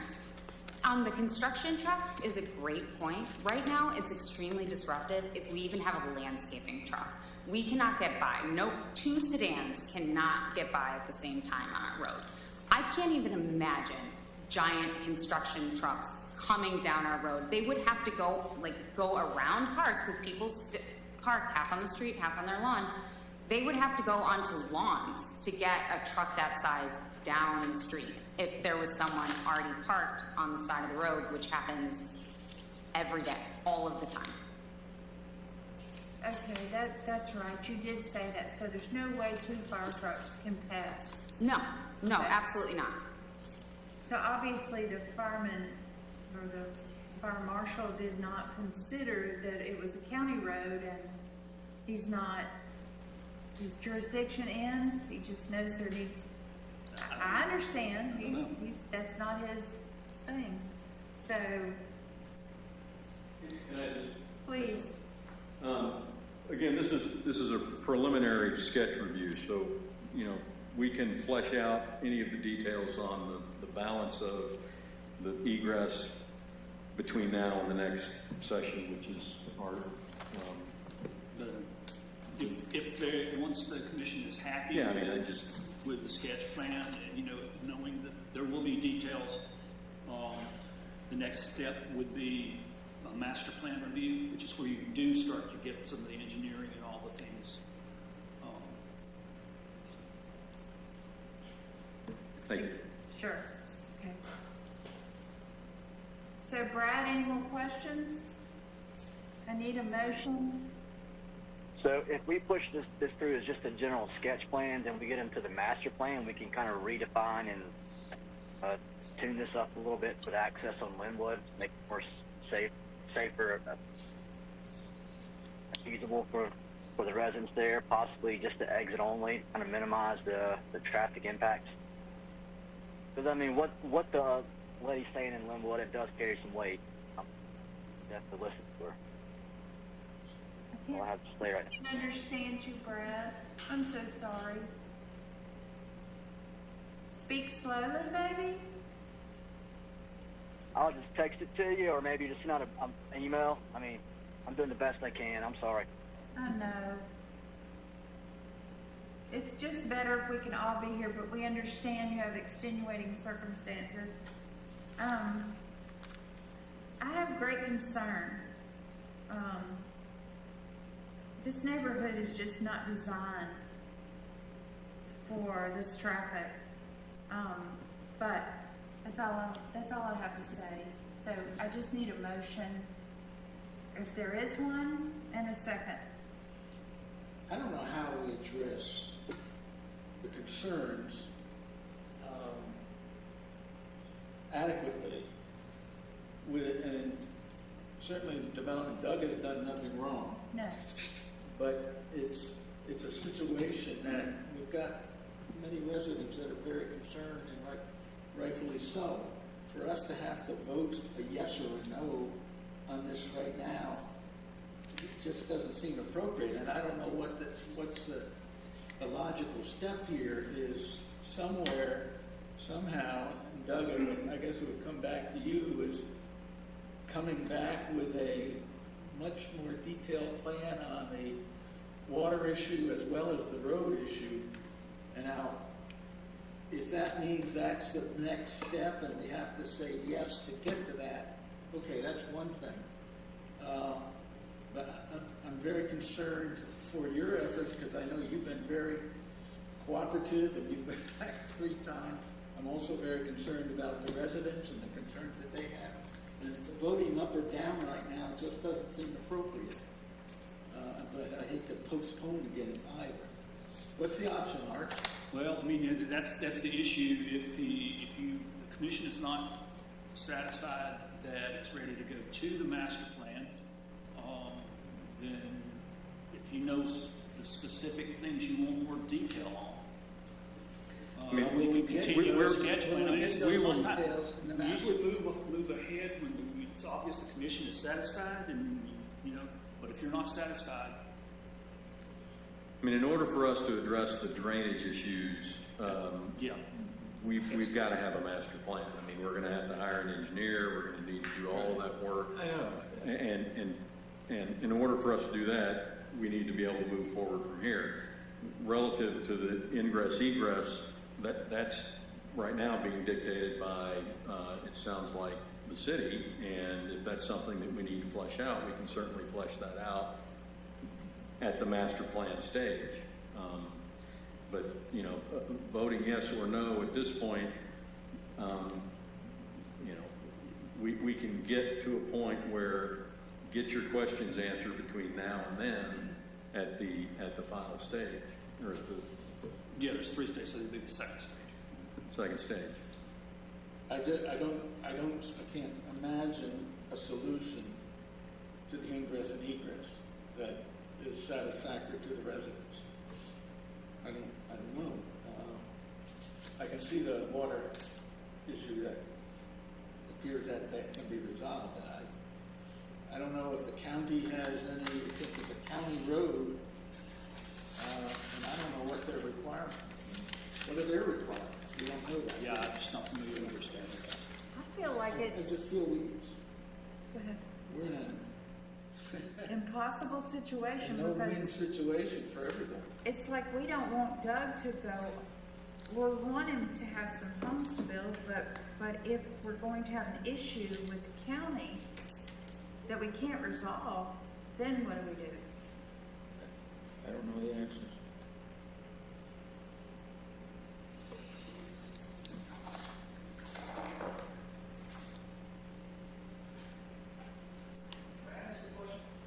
Please, sir. Well, actually, if you'll just wait, this lady has already requested to come up, and then please come up.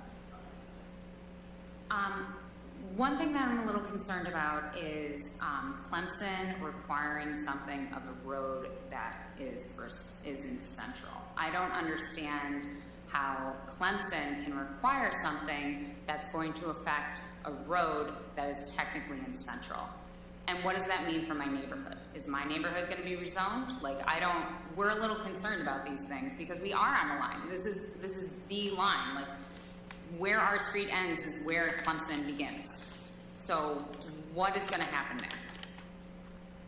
We're concerned too. Well, but if you're not in the city limits, you're not zoned. So that wouldn't be an impact there, certainly not in the city. And the road standards the city of Clemson has would govern what's built within the city. I hear you.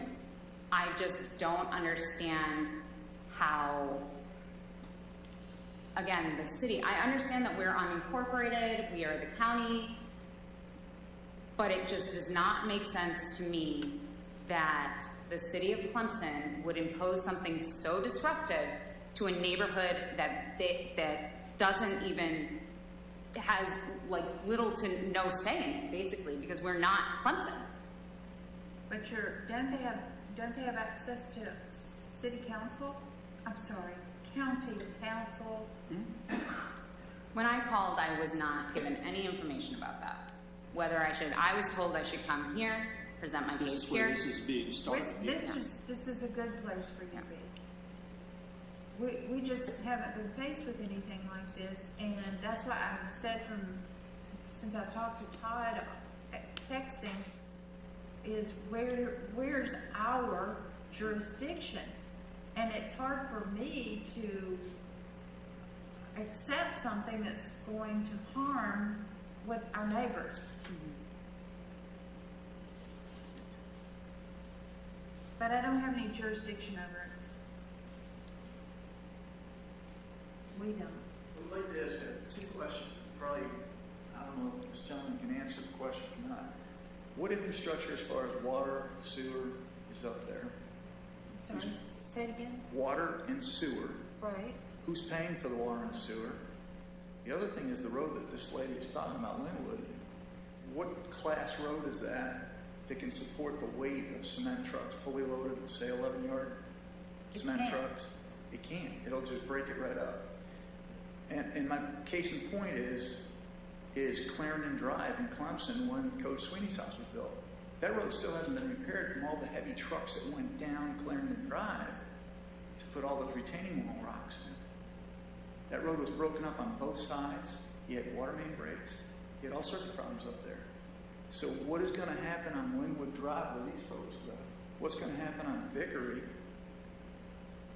Maybe you might have to scale back instead of 93 now, bring it down to a smaller number. Because what type of infrastructure is the city going to be responsible for in that subdivision? Is the road going to be dedicated back to the city, or is it going to be dedicated to the county? That's kind of like what you got with Hunter. Hunter is a state road inside the jurisdiction of Clemson. Who plows that road in the wintertime when we have snow? Those are questions that the city council probably has to ask. There are a lot of, according to Art, who's a historian about state roads, South Carolina has an abundance. Yeah. But And Fife Drive, where I live, was a county road. Now it's Clemson owns it. So it was, the last time it was paved by the county or by the state. It was South Carolina DOT paved. Yeah, DOT. So now it's been dedicated over to Clemson. The city has taken ownership of it. The Right. city. So Of which in the road? subdivision, what type of base is being put down for the roads, all that kind of stuff. You got to ask how many layers of asphalt are you? Well, there are road standards, and they typically mirror the DOT. Okay, so how does that spill over into Linwood Drive? Well, that's what we're all concerned about, right? That's We share that concern. I'm familiar with Linwood Drive. It's very narrow. yeah, and it's my understanding it's a county road, so it is to whatever standard they have. And I just don't know what their standards are. Well, who would be responsible for that road? The county. If it's beat up in the construction of the properties.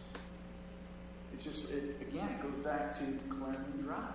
And it's a matter of budgeting whenever they have a repaving cycle. And all But if that. you're putting overweight trucks on a road that can't handle that type of vehicle, how do you justify allowing it to happen? How are you going to budget? It's just, That's that, not- that's I understand what you're saying. The big catch 22, it's got to be involved in the county here, I think, or the State Department of Transportation. Just a thought. Keith, Thank you. sign. Oh, I'm sorry.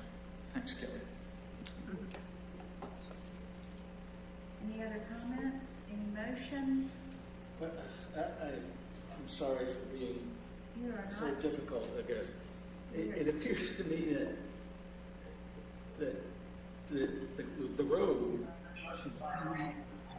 was very clean. It's just. But the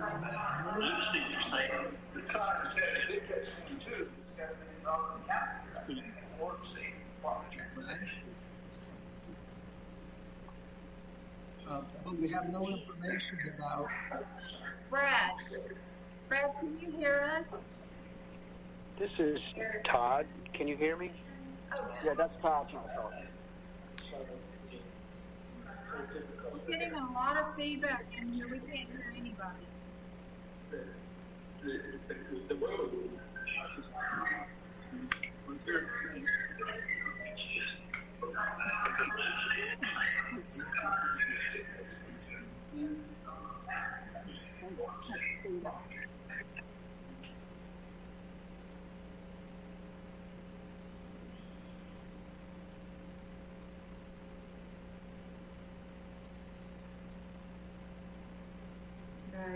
Right, I'm sorry, Brad, we blamed you for getting messages. Sorry. I was just gonna say, it appears we need more information from the county before we make a decision to go, to approve or disapprove. We need to understand the county's position on the road, and I still don't think that solves the issue that's being raised, but at least we need to know what the possibilities are and what the expectations or what the standards would be that the county would require or expect that road to be built to. And we don't know that. We know nothing about that. It's outside our jurisdiction. I'm not real comfortable voting on this tonight if we vote yes, and then we get other information that's contrary to it, and we have to vote. I don't think it's fair to you, Mr. Wall, if we then come back and say, oh, no, it won't work after all. That's I think we need exactly to get that what I said. answered. I totally agree We with need to get that answered first about that I'm connection. so sorry. between- No. Okay. Any motions? So do we postpone? It's a motion, whatever. I move that we postpone until we can get some more information about the county roads. I will second. Okay. So did you hear that? It was Brad. All right. Okay, we have a motion. We have a second. Is there any further discussion? Anybody from the public? Any commissioners? Okay. You don't have to say you're sorry anymore. All right, that's like a me thing, I do that. I think your point with the roads, I would have never even thought of that. That's a great point. Where if our roads are getting cracked up for a Clemson project, who in the end is gonna fix that road? Like, that doesn't seem fair at all to Central to be like, hey man, you gotta pay for the road that we just messed up, trying to build something for the city of Clemson. Like, that just doesn't make sense to me, to expect somebody else to pay for that. Okay. All right, now, I say it's time to vote. We're gonna have a roll call vote for Kelly's purposes, so she can keep up with us. Brad, do you know the motion? Yes. Okay, how do you vote? Yes. Okay, we're voting yes to postpone. Elaine? Yes. Larry? Yes. Curtis? Yes. And I'm also yes, so it's unanimous to postpone. We've got to get more information. And thank you for coming. Absolutely. When this happens again, how can I get notified of that, or how can I get information to make sure that I... Sign up with the city and get a blasting. Okay. You go online.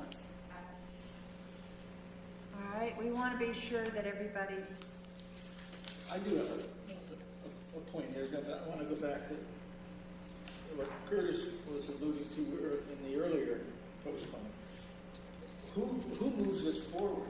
Who ensures do. that we get information from the county about the road? Is that the developer's responsibility, or do we initiate that dialogue? We'll get back with you. I'll find out. It may be through the city engineer. I'm not sure who has the relationship, who deals with them. Okay, just so, again, we're not sitting on our hands. We're making efforts to get this resolved. I mean, it makes sense to postpone something that's dumping 93 families onto a road that 2 cars have trouble passing. Right. I mean, that's just kind of a duh, you know. We're just trying to wade through it. Okay, so it passes and we can move on.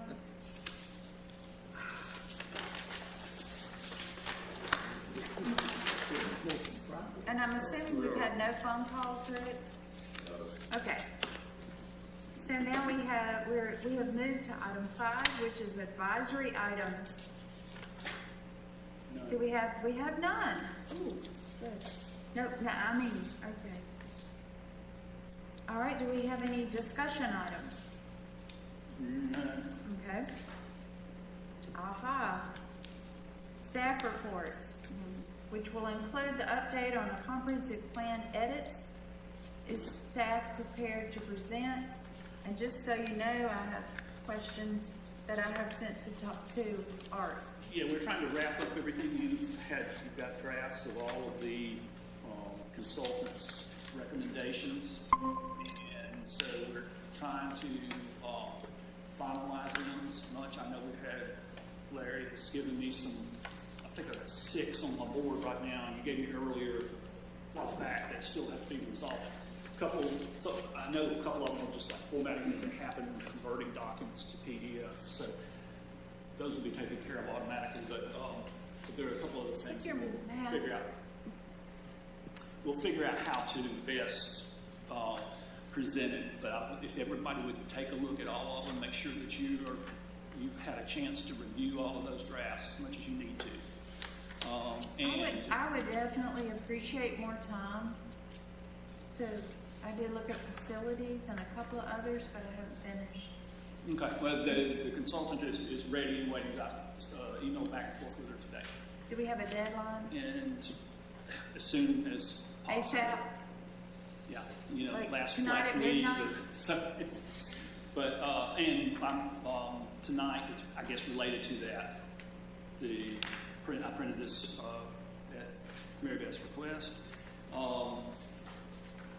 It's one of these things, just as a reminder for she starts her thing, that what we have given you that came from the consultant, those are recommendations. This is your document. However you want it, as long as the commission says this is what we want, that's what we'll do. Do you want me to do? So, okay. When I looked at the introduction, I didn't see it's difficult because there's so much marked through, but I didn't understand why Clemson Next was mentioned, because when we finished this in 2019, there was no Clemson Next. So I was just trying to understand if this is some kind of transition, because nothing that we did, and I just wondered if maybe the consultants misunderstood. No. And one more thing, because also we insisted that Jessica wrote this up, but this is approved by the Planning Commission, and she presented it to City Council, and it's the City of Clemson Strategic Downtown Master Plan, and it seemed to be getting to fall into the cracks. Now I'm finished. okay. And again, this is one of those things, if that's what you want put back, it's back. The only reason that it was taken out, it was the consultant saw that and wanted to know what is the strategic downtown master plan. Is that the downtown? Is that It's right here. the corridor plan? No. Nope. It's right here. Right, but the consultant was only looking at your draft. And Well, that's because in the draft we asked for it to be linked in. okay, and it was just one of those that And they maybe asked what should we do. We said, well, that was part of the effort that led to the Clemson Next. And that was the intent of that being mentioned. We never thought that it would be an issue. It was just there for explanation for someone who didn't know. So if you want to replace it and go back with the original language, that's just a simple keystroke. We'll have that done. I guess in our dreams, we were hoping that there would be a way to link in items so that the comp plan wouldn't be so huge, and when it was edited. And so I don't know if this could be Yeah, we can add a link. I mean, that's right now, we've got it, we know it's there. That's a simple matter. Because it's something that we as a planning commission felt was missing, and that was a downtown character. Right now, we're just, I guess, t-shirts and bars and things like that, and we wanted, Jessica certainly, it's obvious that it was much of her expertise that was written into this, but we all agreed on it. And she even defined what we were talking about is that area to give it a character. As she said, and that's true. I mean, if you compare us, I know we're not necessarily supposed to, but to Tuscaloosa. Tuscaloosa has a designated student area, and they have a designated downtown. We've ended up losing our downtown, and so in 2019, we set out, in the ideal world, we wanted to have a downtown character, not just a student housing place. So that's just kind of how we all wrote it up. You have Brad and Elaine and Larry were all involved in that. I think Curtis was in 2014, but not in 2019. So I'm just one voice. I found it troubling that Clemson Next was mentioned at this juncture in 2019, unless it was an attempt to link. It was our intent was to explain. Okay. And so, and again, we should simple removal, and we'll put a link in somehow. So the corridor, as I remember, and of course I always say that I didn't like, that I spoke against to council, is a different part of College Avenue, and it's away from downtown. I thought. It started actually after Edgewood and Riggs. It started after that because the lanes went into only 2 lanes, from our nice 4 lanes now to only 2 lanes, and there was parking and bike path and even plantings. And so that was different from this. I know it's kind of confusing. It was confusing for the consultant. Exactly. So that was the right. So because they have so much the same name, except we were not calling it a corridor. We were calling it downtown. Yes. You remember when Jessica presented?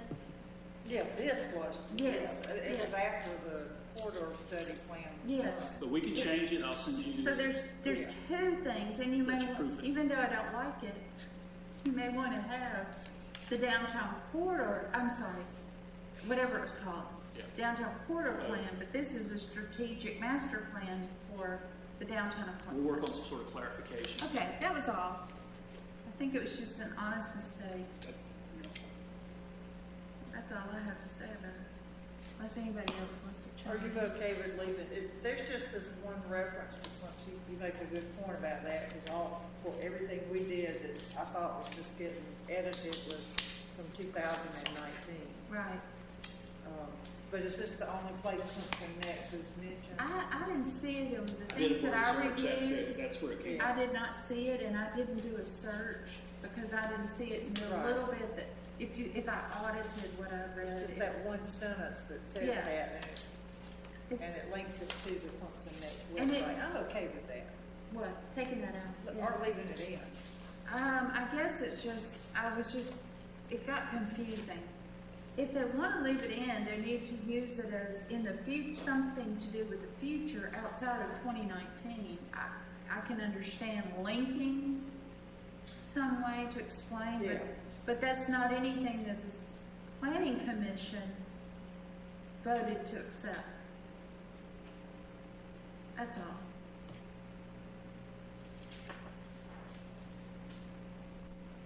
You know, if somebody said starting at this point, but Clemson Next was way on down the line, you know? Well, it actually started when the moratorium went into place, and that would have been in January of. I don't think you had Clemson Next then, did you? I don't know. We had labeled it as such, but the process, really that process started right after we fall of finished 19. I mean, if that needs to go somewhere in the introduction to link it because of some reason, but it's not something that existed when we were, I We'll guess. draft something. Is that, I'm not trying to, all I wanted was just clarity. If it was there for clarity, I can understand. Okay. And is there anything else, anybody had any questions about the update on the edits? Just knowing that we Yeah, need to. I have. Okay, Art please. and I spoke earlier this morning, and I guess, Art, I'm still unclear. I'm just focused on the land use element. Sure. Since I was responsible for that. But in the summary, the executive summary, we had 10 priorities, as you and I talked this morning, but then the consultant struck out 5 of them.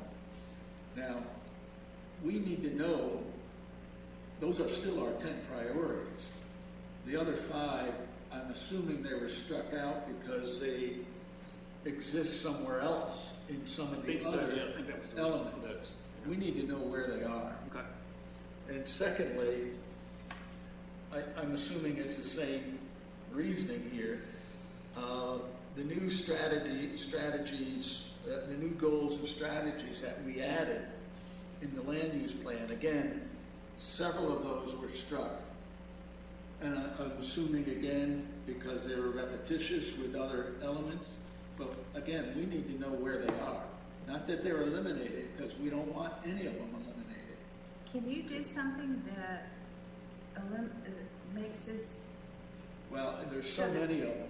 Oh, okay.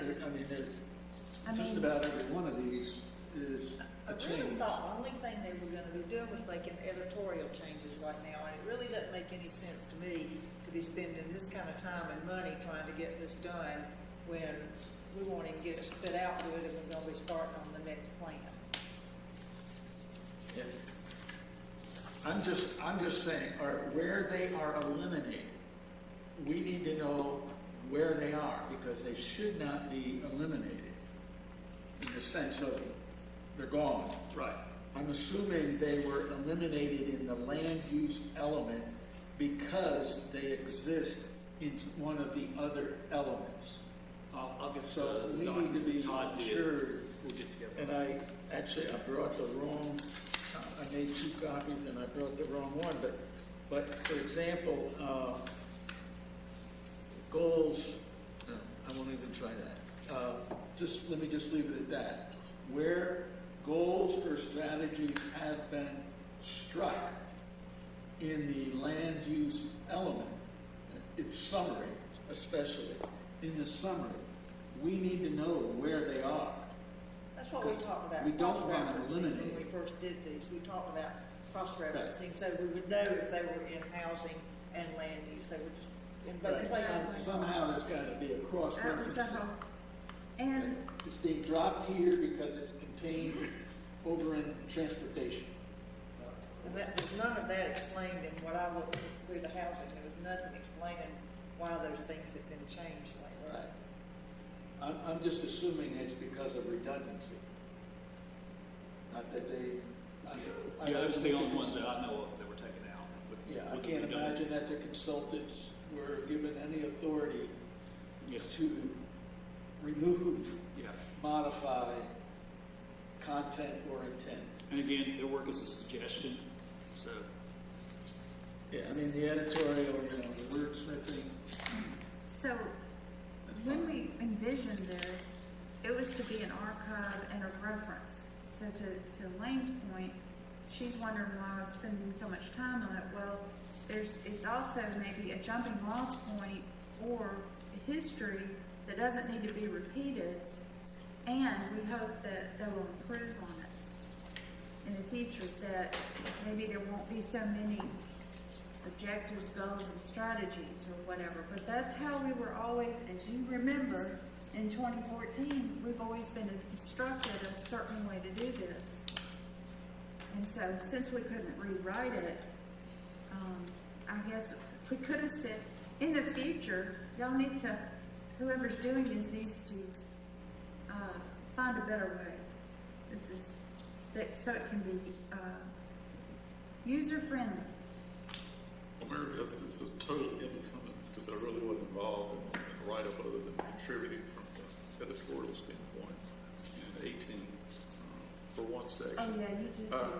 I'm a little surprised that we're, kind of like what Elaine says, that we're spending this much time and money on rewriting this. I thought we were just going to do a kind of an overview, clean it up, and let's roll it out. And because I listened to City Council, and City Council has said more than once in their meetings that they're ready to start on the 2024 write-up. So what's there's really no fire in the engine, I guess, as far as I can see, to spend a lot of time with this. It shouldn't be. It should be.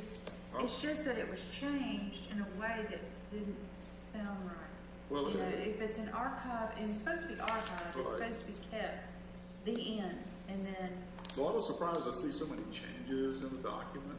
Oh, that. It's more of a preference on how this stuff is written up, more so than the content, other than maybe moving some things around.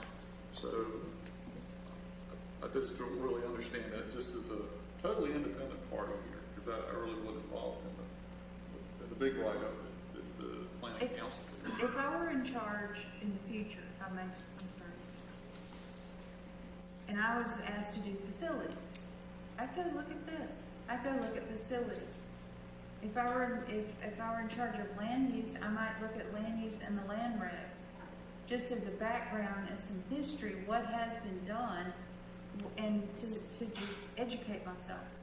That would be it. In the future, we hope that when the developer comes in and says, this is according to the comp plan, it will be easy to figure that out. It just feels like a lot of things are being changed from what we originally did and took to council, that council then approved, and now these changes are being made by somebody that's not on council or on the planning commission. Well, again, they're just recommendations, so nothing has changed. That's up to the Well, that's commission. that's not how it feels when we get these, and they're all redlined and marked. It's like that, we're supposed to approve that, so. Well, I guess are we supposed to approve this? I mean, it's Yes, really. I mean, before anything can be done, the commission has to approve it and go through the whole Again. adoption process. Okay. We did that. Hmm? We did that. Yeah, but when you change a letter in the comprehensive plan, you go through the same process every time. Oh. Okay, I thought. So to I adopt this, thought what was going to happen is they were going to go in and correct the misspellings and correct the numbering that was wrong and that kind of thing, but not change anything in the intent or content. But that's not what's happening. and then, yeah, certainly, Bridget, if there's anything in the intent that you don't, that's been changed, just point it out, and we just Well, it's reject kind of it. hard to tell because there's so much. I don't know what I did in housing and what they did, what they've done when they got housing. Yeah, it's really difficult, or Yeah. Well, my section was easy. My facilities. But then when I got to this, I said, wait a minute, this doesn't sound right. And where's our strategic plans, our down? I don't know that we ever, unless it got moved somewhere else. And this is a housing one that,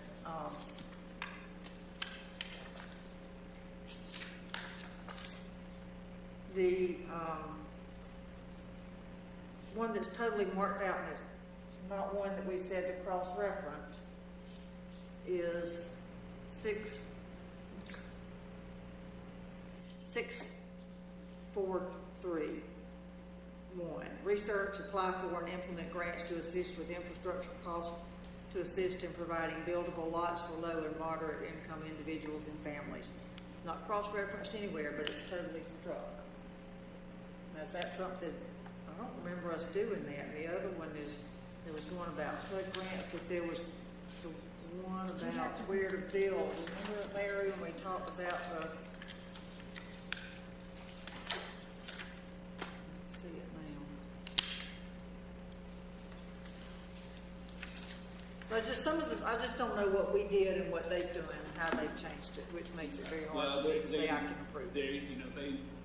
We've not seen any substantive content change. There have been some but that's up for your decision. Their intent was not to change anything substantive.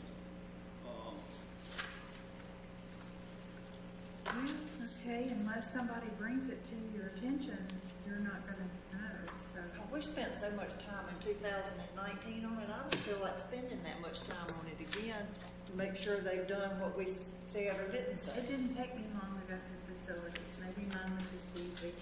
And then it didn't take me long to go through this and find the error, so. Well, I need to go, I guess what I need to do is go back and find my old stacks of housing notes and see what we ended up, because I don't know what we ended up with and then what they've done Well, here. that's what you need, is just the document that was given.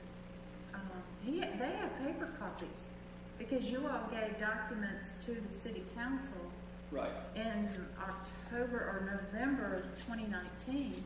So maybe if Elaine could have access to her housing section, that would help her. And I thought I kept it in our Google Drive, but I didn't see it. As far as the redundancies, Todd gave you a copy of everything that he was proposing taking out. Right. The commission agreed to it, so those would be the ones that were taken out. We can go back and look and see what else, as far as a cross-reference type thing, for the ones that, like Larry's mentioned. Right. So that's just up to you, if you could go through your own section.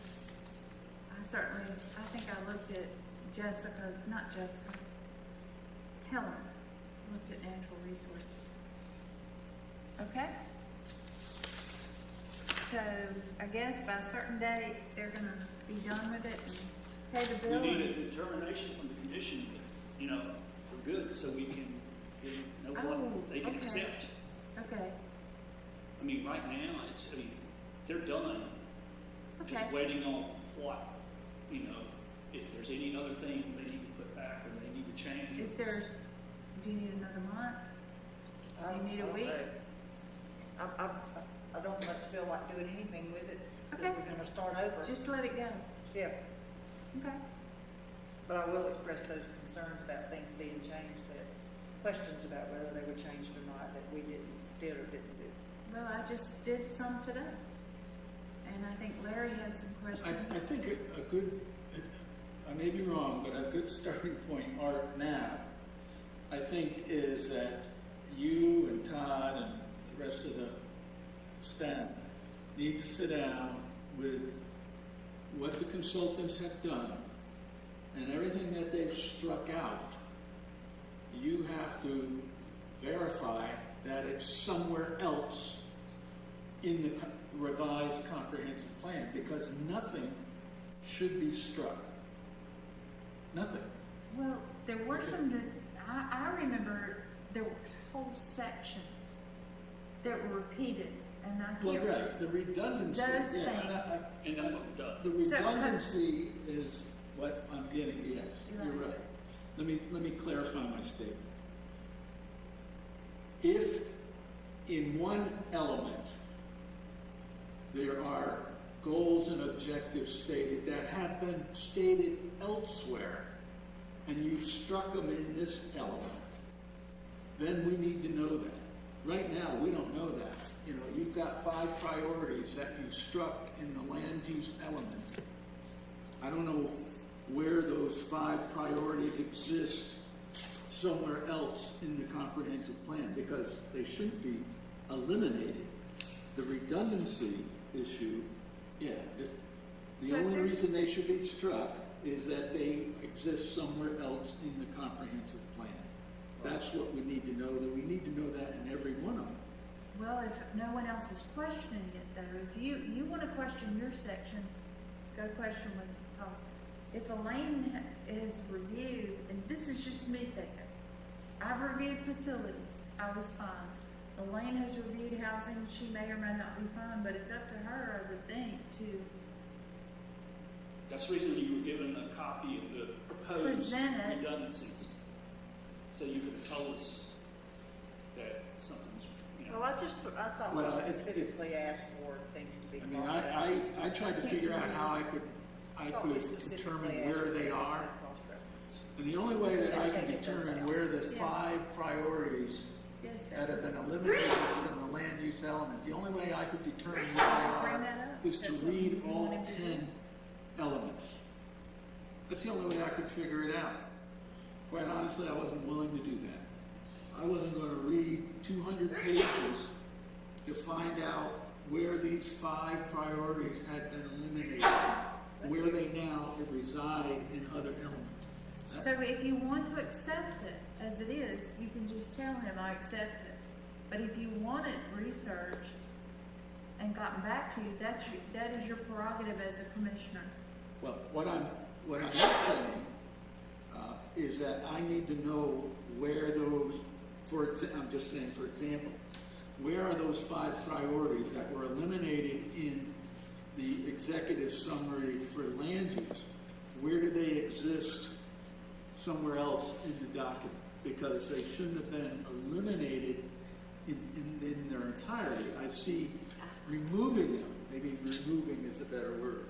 The fact that they were removed from the land use element, I can live with that as long as they have been placed or were placed in some other element. So I think you you know and I who know. told them to take out the cross-referencing references? Who told the consultants to take out the cross-referencing references? I was having to see what. I mean, if you look at what's struck in some of this, if you look, it says see also another section, and we were very particular about doing that so that if somebody was just reviewing one section and they're like, why is this not in here? Because it's in another section. That was our intent with cross-referencing. Yes, Art, I got a question. Does the consultant not have work documents that they use that you could just get a copy of, and that way we wouldn't have to go looking through all of the 200 pages or so, and maybe try to answer Larry's question. But their work pages should show where all that was marked up and moved, I would think. Would that be asking too Yeah, much? we'll look into it. Well, I mean, that seems like the easy way to try to answer the question. You know, where's your original markups and where you put everything? My thing was, my example in facilities, which I couldn't have done without, what's his name, Tim Fowler? Whoever was the city council. And Art. And so I'm sitting there in facilities, I'm like, I couldn't answer the report part because I didn't know. I wasn't involved in it. But now I've gone through it and I see now I even recognize the little stickers on the drains, you know, like, oh, that's cool. So it was very informative, but then there were people who wanted to know, why don't we have a full-blown emergency department in Clemson? Well, the answer is we just haven't needed one. You can get to Kearney, you can get to ANMED, you can get to Greenville or Bon Secure, whatever. So some of these things we thought, and I remember Kathy Fulmer was in on this, is to have it as an archive document, as a history. Why didn't we do thus and so? Well, here's the answer. Tim Fowler said, or Art, or whoever, because blah, blah, blah, because we got a stormwater manager or something. So a lot of the things that I know about facilities is because I was in that element. So if somebody else were to, like I said, work on facilities, because these elements are still in them, still required. And now I think I've been told there's resiliency. We heard that so now there's another element. So if I were to start on facilities, I would go look in the last comp plan. I don't know. Maybe I'm wrong. I certainly wouldn't do it the same way. I hope there's a better process. Well, And then even Art, I think, was telling me sometimes they have the background information. Is that not right? That references to the more summarized comp plan. Somebody was telling me about that. Was that you or Todd or someone? Todd, Yeah, it's all right. that there are different Yes. ways to do this, and one is to have the more detailed document, but the usable document, or the one to start with, is the more summarized document for a comp plan. I don't know, I noticed here. It was very helpful when we were doing this in 19 to have, I have a copy of the 2004 comp plan and then the 94 comp plan. It was very helpful to have those as we went through because we do need that archive history to see what we did. I mean, we tried something that didn't work, so we don't need to beat that horse again. Right. But the cross-referencing was pretty important to me. Yeah, you're right. Okay, so shall we move on?